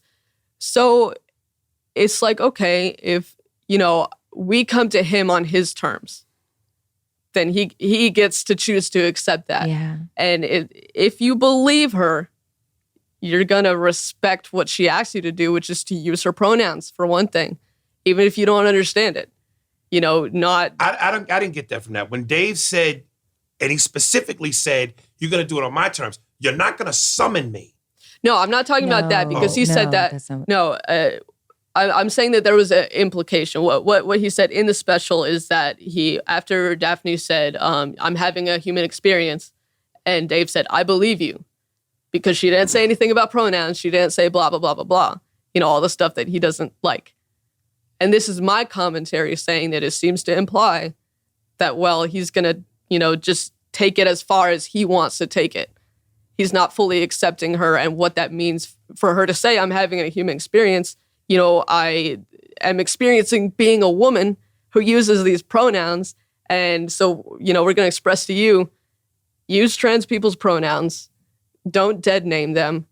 But at that point, you're going to say that's too far, that's too hard, But when you say a human experience, you don't put a pronoun on that. I thought that was what he was addressing. But it's a human experience of being trans, of being a trans woman. It's like bland chicken. Like, it's just completely nothing. It's like, it's almost like somebody saying, I don't see color. Like, I don't see your transness. Okay. I don't see the experience that makes you so different, because I'm only seeing you as a human. We're only human beings, Andy. But when you first get to that, what you said chicken. And you made it very... Like no seasoning. It's perfect, like no seasoning. When you're hungry and you want to eat, you don't I have compare to that. at least cook the chicken. But you cook the chicken. Yeah. Yeah. So, I don't even eat But this chicken. is steps. We're going to get there. That's how I feel about this. We have to get there. Andy, affirming somebody's pronouns is not rocket science. I didn't say it was. No, I'm not saying. But I'm saying. But for someone that comes from nothing, this is a big jump. Saying she or he is not that big of a deal. I'm not saying whether it's a big deal or not, but again, even which is why I say I find myself either forgetting, slipping, and I'm going. And this that's is fine. The difference. Trans people understand that. So, when you accidentally call me she and then correct yourself, like, that is all perfectly fine, because that is not intentional. So in the instance of a comedian who has rehearsed their set. They wrote something down. They're choosing to dead name a trans person. They're choosing to use a certain set of pronouns. And Chappelle specifically about Caitlyn Jenner, repeatedly for years in several of his specials, chose to dead name Caitlyn Jenner over and over and over again. And people have criticized him for that specifically. And I'm going to say, like, if you're going to make trans jokes and you're going to try to be like, okay, what's some surefire ways to, like, lessen the criticism? That's the simplest possible thing you could do. That's like round zero. Naming Caitlyn Jenner? No, just call her Caitlyn. Don't say her old name. That's a big deal to trans people. It might not make sense to you. Caitlyn doesn't care about that, but that's a big deal to trans people in general. When trans people see you do that, see you use her old name, old pronouns, that's a big deal. And I get that completely. But do you also understand, though, for the community that isn't involved in this, everyone's involved in it, but not presently involved. They're not in the moment of it. Bruce Jenner was someone that they had their whole life with for how many years? And I'm not saying that they don't have to change because it's Caitlyn Jenner. That change has happened. But there's a certain amount of time period where people weren't granted the time to get on board. There wasn't time for people to get on board in some cases when this occurred. But here's where I'm saying there is evidence of like a person's intention. So you accidentally say Caitlyn Jenner's old name and then you correct yourself. You accidentally say these pronouns and then you correct yourself. Continuing to double down and purposely for years use a person's old name. That's the difference. That's the problem. Granted. But when we were having a conversation earlier today, we were talking about Juno, the movie specifically. There's a name that's listed in the credits for that movie.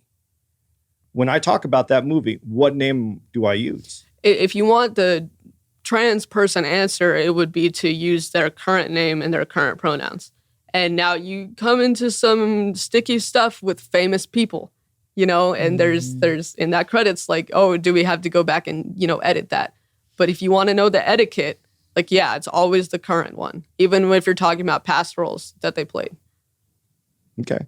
No, that's fair. But do you understand how someone outside that could make that mistake? Yeah, and because first of all, I'm not good at names, period. Yeah. I could use the wrong name trying to use the right name and this particular person. I think the issue comes with that every single time somebody says somebody's pronouns incorrectly, that you all, and I mean just you as a representation of a lot of other people as well, think that it's always a mistake and don't think that there are people who are specifically saying someone's pronouns incorrectly, who specifically don't want to honor who the person feels like they are at that moment. Yeah, I think that's the difference. I understand. And that makes perfect sense. But there are people who just make mistakes. And absolutely. Absolutely. And they have found themselves in a little bit of a... here's where that, non-queer ally comes in a lot of time, rushing to the rescue. We can tell when it's a mistake and when it's not. It's pretty clear to tell when it's a mistake and when it's not. We're not going to get you for a mistake. But, somebody on Twitter and they want to be outraged and on behalf of somebody else, like, yeah, they're going to jump on you. But don't project that onto, like, your conversations with an actual trans person, being scared to talk to them, being scared to misgender them, because we don't feel that way. We understand. So other than the misinformation, straight comedically, joke-wise, were you offended by the Chappelle special? There were a couple of things. Can you give me some examples? Yes. So I think the thing that made me clench up the most, actually, this might still get somewhere into the misinformation, but maybe not. He said, and he was talking about how, transgender people, they really hate him. They want to kill him. And he looks out in the crowd and he's like, I'm always looking for, scanning the crowd right now for Adam's apples and knuckles for threats. And I understand why that can be funny, and here's, I think a great comparison to pull out. When he made that space Jews joke, I didn't get juice? The space Jews. I did not understand that until I listened. Right, until I listened to y'all's podcast and you explained that. And so he uses this phrase that has a wider cultural context. It has more meaning than just that. And so remember when I talk about TERFs and the rhetoric that they use, and they are actually trying to hurt trans people. They're painting them as predators. They're painting them as threats. And they're doing this so that they can hurt trans people. The way that TERFs describe trans women is a lot. They say they're kind of like these buzzwords. It's almost like a phrase that he took out of a TERF book, like Adam's apples and knuckles, threats. I don't think he knows that. I don't think that he makes that connection. But that's the whole problem, that he's talking about something that he doesn't quite understand the depth of. And so in that moment, to hear that, if I was sitting in that crowd, I wouldn't have been, nervous about Dave Chappelle. I would have been nervous about the crowd. That would have made me nervous if I was sitting there, just trying to clock a trans person, trying to figure out who's trans so that you can decide that they're a threat. That's horrifying to me. But that statement, see, and I understand what you're saying in that. I really do. I'm grasping. That's why I wanted to know more about you so that I could understand what you were going to say about the special. But when you said that, he's also, we know that is, do you think that he's looking at Roe all the way in the back of this huge place and he's looking for Adam's apples and knuckles? And his intention does matter. I don't want to try to say that Dave Chappelle, in his heart wants to hurt trans women. I don't believe that. I don't get that impression. But that's not entirely what matters. If you're asking, what is, misinformation and what is emotionally, kind of hard to hear, it's those things, even if I know his intention. So is Bill Maher wrong when he goes, Yes. Is he wrong when he goes, just because people go, you're transphobia, because I don't agree with you? Is Bill, because he said, and recently in the most recent episode of Real Time, he goes, do people think that Dave actually wants to see trans people hurt? Of course not. So, but to say that because I don't agree with you, I'm transphobia, it's ridiculous. And here's where using such a harsh word that transphobia? Yeah. And it evokes these feelings of like, you're being attacked. It's like you're saying that I want trans people to be hurt. And so that's kind of a communication breakdown. That's not usually what trans people mean when they use the word transphobia. They usually mean, something ignorant, misinformation. It's a really big umbrella term. And sometimes, I understand that it might not be productive to even use that word with people who are outside of understanding, the trans world.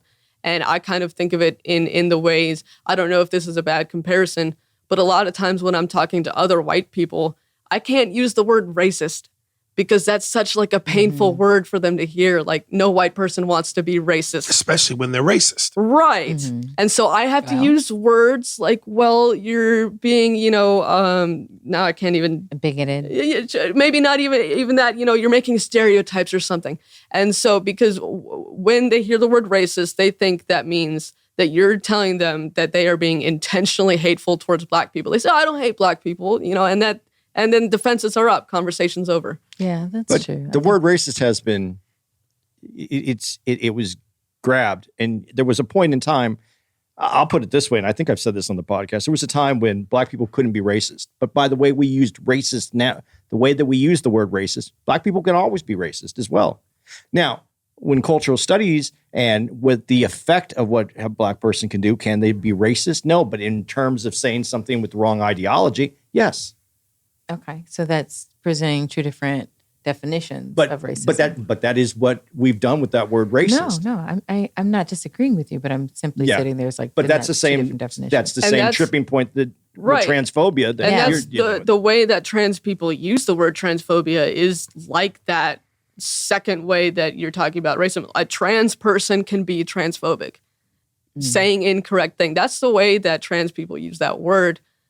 But, cis people who aren't as familiar with it seem to use it in the sense of like, well, you hate trans people. And so, whether that's a useful word, I don't know. We often keep throwing this around where we go, and again, this is on every social media feed. If you want true equality, the LGBTQ community, and so I know for the record, because I always go LGBTQ, there's a T, right? Plus. Right. And we haven't used the word plus this whole time. And that is now new to the vernacular that it needs to be included. No, it's IA then plus, right? That being It's said, AAIP. Yeah. okay, so LGBTQ. AAIP. If you want to, if you're feeling AAIP? froggy. So the A, there's agender, the other A. Oh my gosh, what's the other A? Asexual, I, intersex, P, pansexual. You ever think we'll go from LGBT all the way to Z? See, here, and I'm being funny. I understand, but I do not know whether it's acceptable to most queer people for straight people to use the word queer instead of saying the alphabet. I don't know that, but I would like it to be. You would like us to be able to say queer. Yeah, because instead of stuttering the whole alphabet. But My mother I'm told me- 56 years old. We used to play a game in school when I was in elementary, and it was Smear the Queer. Now, I'm just saying that's what it was. And that's where you ran after the one person and you tackled them, and That then is a lot, Andy. The queer. Smear the Queer. That was the name of the game. It's an interesting childhood. Sorry, no, that was Arizona. I don't know, but that everybody played that game. So and when I heard the word queer was the acceptable now vernacular, I was, I went, wait a minute, I'm trying to be a person that has, some intelligence and some emotion, some empathy, and I was like, queer, huh? And I don't have a problem with it, and I get it, and I think that would be a lot easier if everybody understood that. But we're talking that word 40 years ago was not used in a Yeah, my mother told broad me way. it wasn't a nice word when I used it, but I thought it was cute because she really cared. I just want to. Okay. But it's just Yeah. trying. Sometimes I becomes very confusing. I understand that frustration, and here to kind of put this in perspective of why this become it's even frustrating for queer people to keep up on the dates of saying things, and as much as queer people are policing non-queer people about what they say, they're doing it more to other queer people. Constant argument over terms and what's okay to say and all of this, but as far as visibility and the conversation that is actually happening around it is new, and it is increasing at a rapid rate. And so we are having to try to navigate good ways to talk about this. And then there is also the factor that a lot of this discourse is happening online. Things that is hard to say that are being constructed, like LGBTQ, AAIP, is not so easily transferable. And then you think you're expected to say that whole thing. And that's, not necessarily what's going on. So when people go, you guys want equality, right? Mm-hmm. You're fighting for equality. So when they go, true equality is being able to be made fun of like everybody else. Again, misinformation, that's a different thing. Violence and taking away rights is a different thing. As long as none of that's being done, no matter how harsh the jokes may be, and this is a subjective art form, if you want true equality, shouldn't you be able to have to endure it like everybody else? I agree with that. And there are few to no trans people who are saying you can't make jokes about trans people. There are certain things that you say that become problematic. And so, for instance, I really loved Chappelle's whole bathroom bit. That was funny. That was a good joke. There was a lot of elements to it that was good. And he was really explaining the social problem of the expectation for people to use bathrooms according to their biological sex. It doesn't work. All right. And for one thing, I appreciated it because he included trans guys in it. I was like, yes, I appreciate, it's like, I want to be made fun of too. I completely agree with that. But, and maybe if I was going to try to say that there's one rule that trans people, when a non-trans person is joking about trans people, that we don't want to hear. We don't like it when being trans is the joke, where that's the punchline. That's the punchline. And to kind of use an example with something totally different. So the subject of rape. If you want to make a joke about rape that involves rape, The punchline is not going to be, and then she was raped. Because this is where it gets a slippery slope.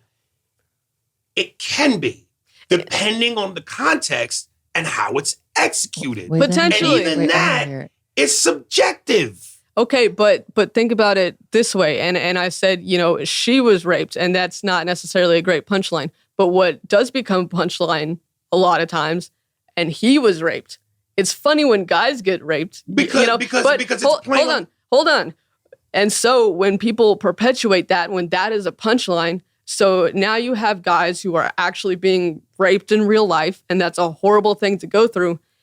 They're not reporting it. They're not finding help, because that in itself is a joke. I don't want to downplay the seriousness of what you just said, because it is, listen, at the end of the day, it's crime, and crime is to be taken seriously.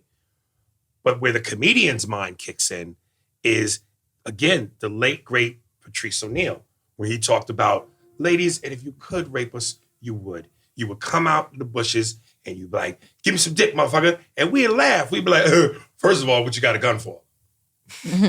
So again, there's a way to do everything. And, I agree with that. There's always exceptions to the rule. But, when somebody is not the exception to the rule, when they make a joke that it's where the trans person is the joke and it is offensive, we're going to say something about it. Okay, but here's the thing, and this is where I'm going to get racial. You know how many times black people have been the butt of jokes? And this is what goes back to my email with you when I said, listen, every race group has had to endure. Wait a minute. Every race group is going through shit. Every gender is going through shit. And listen, fucked up is fucked up. In a way, I don't want to make it seem like one level of fucked up is different than the other, but let's call it what it is. In terms of being victims and shit that black people have gone through in this country, we are the Michael Jordan of that. From church bombings to lynchings, water holes, dogs, like I said, our facial features, the assassination of our leaders, police brutality, our children, and we still find time to endure and laugh. As long as that laughter in a comedy club, and that's what that's for. We're not talking about outside the comedy club. We're not talking about real life. Real life, yeah, that's a different story. But in the comedy club, if you know that's what that is, that's what you're there for. So are you saying that black people are only funny because of our trauma? No, but finding humor in the trauma is what helps us survive. Absolutely. And trans people do that very same thing. Are they? Yes, I promise you. So then why can't a transgender person be the punchline? Because there are things about being transgender and about the transgender experience that are funny and that can be involved. So like that bathroom joke. And there were things that were, had absurdity about that was funny. It wasn't that the joke was not and the people were trans. The joke was that it's really socially awkward for a woman to come walk up to Dave at a urinal and stand shoulder to shoulder with him. That's what makes it funny. And to kind of contrast that, he talks about one time he was dancing with a woman and the lights came on and she was trans. Right. Ha ha ha. There's a difference. So that wasn't funny? I did not find that funny. That was hilarious. There was a degree where I saw those knuckles. I went, oh, world star. See, no, but there is a degree where it becomes a little bit funny when he talks about, well, because he was initially showed, this repulsion, and then all of a sudden but he the says... question then becomes, and this is where we get into subjective, and this is where people who aren't part of the LGBTQ AARP community, be funny. This is where we get upset. Who are you to say what's funny and what's not? It's not about what's funny, because there are things that can be funny. Yeah, but when you say there are things that can be, but that is okay. But I didn't happen to laugh at that, and my thinking. You have that right, and that my sense of humor doesn't have to play into that. It didn't play to my sense of humor. Just like my personal feelings shouldn't deny you any rights. Yeah, your personal dislike for a joke shouldn't deny me my right to tell it. I agree with that. And that's where we have the beef. No, that's not the beef. No, but what I'm telling you is when they go, jokes, canceled, jokes, go after them. See, you're not hearing what I'm saying. I'm not saying that Dave Chappelle shouldn't be able to have the right to tell those jokes. I'm saying that when he tells those jokes, I have the right to criticize him for them. Well, everybody has the right to criticize. And that's what we're doing. All right, but criticize, but don't go after a person's livelihood. Most of us aren't. I've said this over and None of over you again. should. But the majority, you can go on about this one organization that said this special should be pulled. And then you're using that and talking about cancel culture, and then not listening to the critique of trans people who are talking about this. Okay, so two things. One, when you say that, okay, fine. But if the special had been pulled, then that's more to the point. And again, Dave, I don't know if this is the right word, you'll correct me, an anomaly? Dave's an anomaly. Most comedians get in trouble and get their shit pulled for things they say. So, and how many of us are Dave? Well, and there's more to this though. And Dave's special was put out and broadcast. So that is a little bit different. But most of us comedians that work in a club, our comedy routine, what we're doing is living, it's breathing, it's alive. And we adjust it, we move it, we place things in certain places to make it work. And again, when you hear someone or when someone films someone doing a live comedy show that's not supposed to be filmed, that's for the 300 or the 500 people that are in that room. And the reason that's there, we're working that out. So like you just said, rape can't be the punchline. So maybe you're working on a joke that you know is going to be a great joke, but it may take 50, 20, 50, 100 times before that joke actually matures into what is ready for a special or to be recorded for public consumption. And that's why comedians get so, we're very careful about what we can and can't say, because on that stage, in that moment, in that hour that you come to see us, that's not necessarily deliverable for mass consumption. You have to know who we are. You came to see us. And if we mess up, we're working it. And as harsh as this sounds, this is the bottom line. This is the fine print. If you don't like it, get the fuck out. You don't have to be there. If you come to, and as Andy claimed it, our dojo, where we do our business, this is what we do. We're artists. We paint how we paint. If you don't like the art, don't come back. You don't have to, and even do some research and know who the artist is so you know what to expect. But we should never have to apologize for our art. And I, to a large... As long as it ain't hurt nobody. To a large degree, I agree with that. I don't like things being canceled. I don't like the idea of things being pulled. And I said this, I didn't have to watch Dave's special, all right? But, to the degree that I did, and to the degree that I'm hearing all of these responses, I get to respond. And if you don't like my response, you don't have to agree with it. See, it's a back and forth. That's fine, it's a but back don't and forth. cancel nobody, though. I agree. And most trans people, I promise you, what I'm hearing trans people say, I'm kind of getting myself in trouble here. I don't want to speak for trans people, or I haven't done a survey to see what most trans people You could do your say. Community, the people that you're the involved people with. that I'm seeing, the people the trans people I have seen responding to this are not interested in seeing it being canceled. And even so, the Netflix employees, they weren't talking about it being canceled. They wanted a balance of representation. And it's okay, so you have all these comedians saying these things about trans people. Why don't we have more platforming of trans people to talk about trans issues? But Netflix wasn't ahead of the curve on the trans community and what they were putting out and what they were putting out for general consumption to the world. Wasn't Netflix ahead of the curve or not? I'm not sure how to answer that. I haven't been watching too much TV, so I can't. I do know that Netflix did have one special, but who's to say? I'm pretty sure the viewership wasn't nearly as monumental as Chappelle's viewership. I'm just saying that's what the Netflix's employees' demands were. That's what they were saying, not cancel this. The majority of people, it was one organization that said pull this special. Well, and I'm sure there's individuals on Twitter who say pull this special. That's not the majority of what I'm actually seeing from trans people say. They're criticizing what he's actually saying. But what got attention was the people who worked for Netflix, who are trans, standing up and saying, we're not going to have this. You are in a place of power right now when you're at Netflix. You're already working for the company. The company has placed series. They call them series, I guess, shows that are serials. I don't know what they're called anymore, but they have weekly shows or monthly shows, whatever it is, that are dealing with the whole alphabet. I'm just gonna with the queer. What comes after queer? Queer what? How do you say queer society? Queer people. Queer people. Just queer people. But it's a Right, society, Andy. isn't it? But isn't it? I'm trying to give it some. Andy is struggling. Dude, we're all struggling. That's the point. That's why we have this. And you know what? appreciate that. You know what? That's offensive. Seriously, to say that I'm struggling. Yes, because I came here to struggle. I didn't come here to come out and go, Listen, this is the board. Here's part of why I wanted you on strategically. Okay. Because I know how eloquent you are. All right. I know how sophisticated you are. I know how open you are. And you're the person that's going to smoothly do what you do, and it works.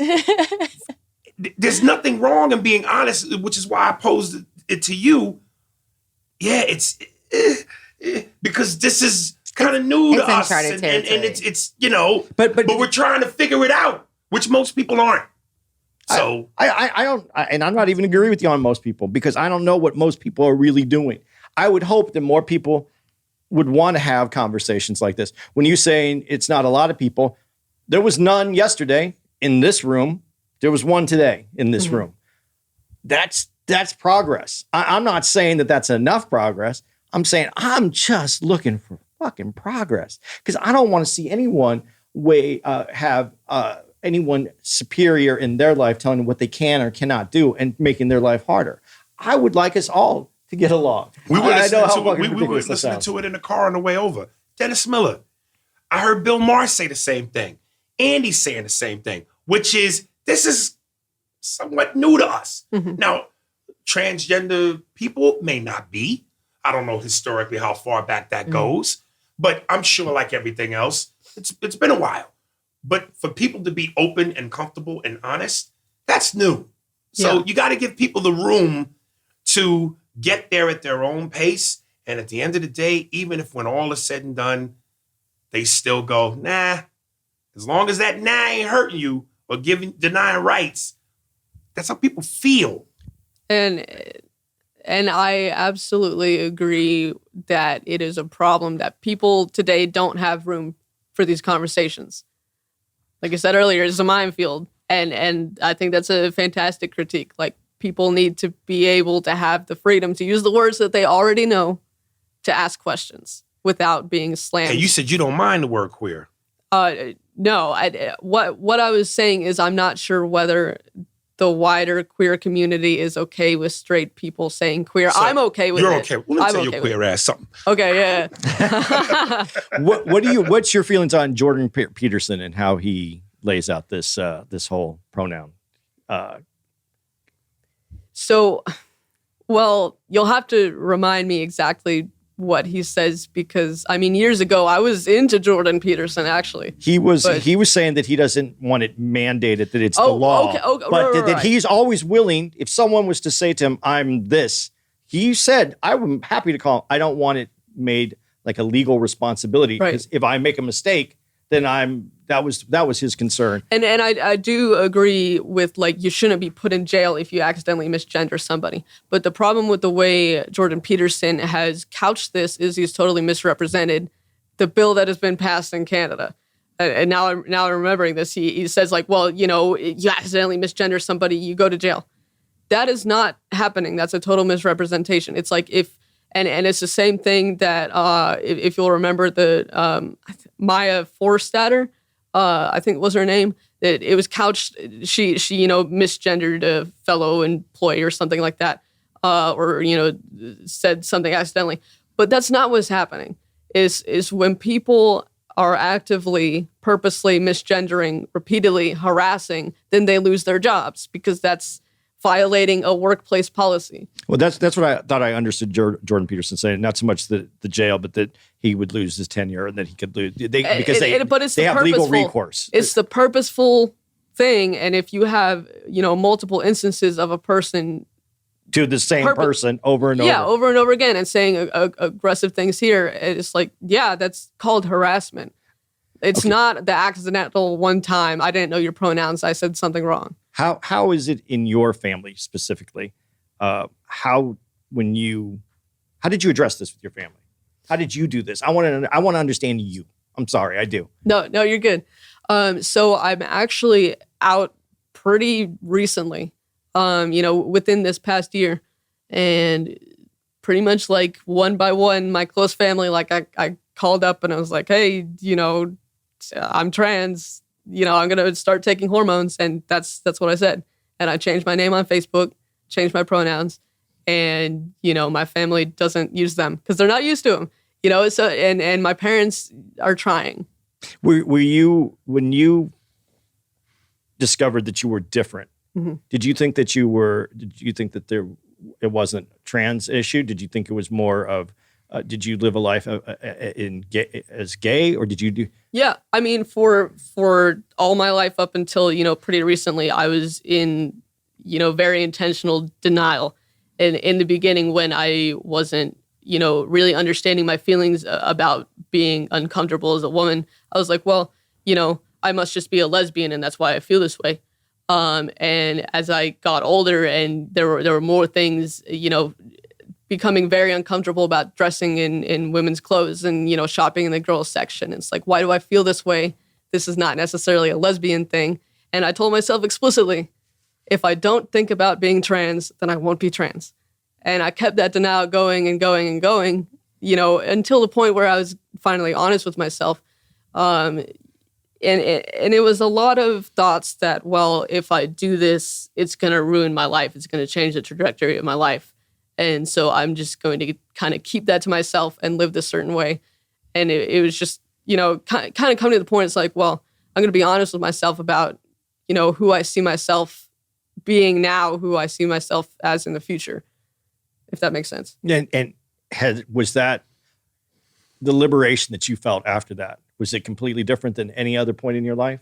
I mean, absolutely. Because the feeling of, living life as a woman, I would describe it as somebody else wrote a script and said, here's the character you play, now read it. And it was like I was not a real person.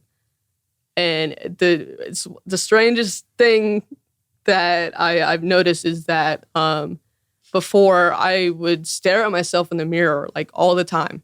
I would look at pictures of myself all the time and I could not comprehend what I looked like. I could stop looking at that and not remember what I looked like. It's like that's not a real person. And upon understanding myself, like who I actually see myself as, it's like now I do. It's strange. It's like now I can see what I'm looking at. And it's now I feel like it feels like waking up is how I would describe it. It feels like for the first time in, my 26 years of life, like I've actually stepped into the actual world. This will be such a Barbara Walters moment if you could just cry. Just cry. No, but I want that was beautiful shit. It was. Just cry a little bit. Just cry. See, when you get on testosterone, it makes you less able to cry. It's I can't do it. Yeah, well, I'm gonna be a crier. I think though, and for people out there, and the reason I wanted to bring your humanity into this conversation is because that's what I feel from you. Is your humanity, and you're having, and I know that Dave isn't your hero on this, but I can feel that you're going through it. I can feel the human emotion to use his. But I think anybody with an ounce of heart can feel that. And I know there are some assholes, and that's why I call them assholes, who can't and won't. But I think anybody with an ounce of heart will, of course, feel your humanity and feel empathy for you. How could you not? Even, again, that's why my whole point was, even if I don't agree with it or necessarily like it, the human in me goes, be happy, man. Do what you got to do, and live a life free of harassment and violence and death, and have all your rights, have families. Be happy, goddammit. Don't mean I'm still gonna be like, yeah, but yeah, you know what I mean. But then here comes the next step. If you recognize the humanity of trans people, and if you want them to be happy, don't accidentally perpetuate the beliefs and the platforms of people who actively hate trans people. And that's what's happening. Good intentioned people. Are you associating that with Dave or just in general? In general and specifically with Dave, like I said, you know. Listen, I'm a comedian, and the badge and the oath is what comes first. So, again, I didn't take from it the misinformation thing. I didn't know again, and I hear you loud and clear. Other than that, comedically, I don't take from it what you may not take from it. Comedically, I thought it was brilliant. I thought it was masterful. I denounced the misinformation, but comedically, I'm like the cops. We got to stand by the brother. We got to stand by the family.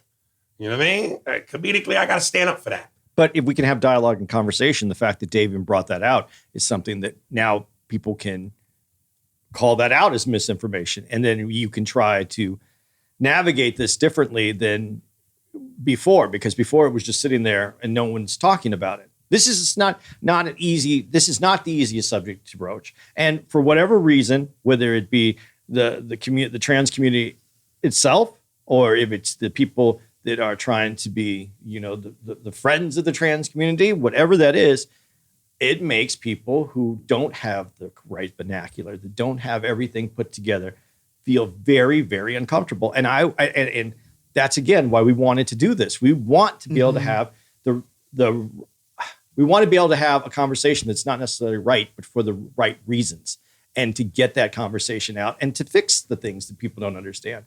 I think it's great when you said, you get it. If we misgender, we do the wrong things that not everybody wants your head. But I've been in places where I've seen people want someone's head. And so it is very uncomfortable. And this is again, conversation. The last one that we had in this very room was about the conversation. And I'm hoping that we get somewhere with this. But I think I got to commend you for coming out here. We kind of talked about it a little bit, and we didn't say this here. You know us. Commend me too. I paid for this shit. Yeah. You know us from the podcast, though. He actually just came out here, got on a plane. Right. People he don't really know, he knows from the podcast. Right. Got in the car, drove over here. I mean, I was like, I commend you. Who does that though? So as I'm saying, I'm having this great conversation and applauding myself for wanting to have a conversation that's tough. I commend you, man, because I think it has to be tougher coming from your side in this room right now. Anything you want to add, Miss? Just 15 minutes ago was killing me with the shoulder exposed and all that thigh meat popping through the jeans. Listen, ashy. No, I just want. At the end of the day, I can't tell anybody what their experience is in their body, in their life. I can't tell anybody who they are and who they want to be. And, as a Black woman experiencing multiple different forms of oppression, I can't tell somebody else that their oppression isn't real to them or the things that they're experiencing aren't their real things, when I know that I live a life where things that I experience on a regular basis are invalidated. Okay, Nick, I'm going to quote something that you said, and I want you to fill in the blank. So if you watch somebody's comedy and you don't like it, you have the right to... Not watch it. No, but you use the C word. Cancel? Wait, what? Critique. Critique, yeah. So I'm going to do that again. So if you watch a special and you don't find it funny, you have the right to... Critique it. Now, I want you to say the same thing to me, and I'm going to fill in the blank. Based on that criticism, I have the... Right. Say I have the right to criticize. No. Wait, critique. No, wait, what? We'll do this smooth. Hold we'll do on. this smooth. So here, let's work with me. Right. So I'm going to go, if you watch a special and you don't like it, you have the right to, and fill in the blank. Critique it. Now, say the same thing to me, and I'll fill in the blank based on your critique. If you critique something. Yeah, if you critique something and you don't like it, you have the right to not give a fuck. Yes. Sure. There we go. Yeah. That was nice. But and I'm gonna throw in this but here. And it's what bothers a lot of people is that not every comedian gets as far as where you're going. They get as far as I have the right to say what I want to on stage. And then when people critique them, they lose their minds. I'm being canceled. That's the problem. Right. All right. Thank you again. This feels like, which hand is this? Did the male side or the woman's side? Oh my God. Who knows? All right, y'all. Andy, you want to give out the dates? Yeah. We just got some new dates, and I wasn't ready, but I'll be ready quick. We are going to be, this is going to be amazing. On the 11th through the 13th, we're going to be at the Comedy Connection in Rhode Island. And then on the 19th to the 21st, we're going to be in Levity at Oxnard in California. We're back. And then at the end of the month, 28th and 29th, which is actually a Sunday and a Monday, we're going to be at Laugh Boston. So that rounds out the end of this month. It's all of November. Yeah, well, you're doing your thing. That's Biloxi. And I'm going to be on the 18th. I'm back in West Nyack for one night only. If you said people couldn't come out there, man, listen, I'm not going to sell out. Let's be honest. But come support him, man. Yeah, Y'all support know, me, man. My man. tickets are $10, which is really about I'd say that's almost a 60% discount. He's doing the Jew thing. So if I'm only 40% as funny as some of the people that you've seen, you got what you paid for. Just spend the $10. Come see me, damn it. Again, thank you, Nick. Kyla, goddamn, I wish y'all could see what I'm looking at right now. I'm in a sweater and She some is jeans. David Banner hulking out of these jeans. Oh, Jesus Christ. Look like deli meat with straw tied around it. All right, y'all. Spears and Steinberg. Catch the same bad channel, same time next week. Yo, we out. Spears How y'all feel out there? Steinberg. Thanks for listening to the Spears and Steinberg Podcast. If you'd like to know who's responsible for this shit, well, it was hosted by Ari Spears and Andy Steinberg, produced by Steve Merrick, executive producer, Big Papa, Robert Kelly, and Matt Klein-Schmidt for the Laugh Button Podcast. For more information on where to find us on the internet, visit www.spearsbergpod.com.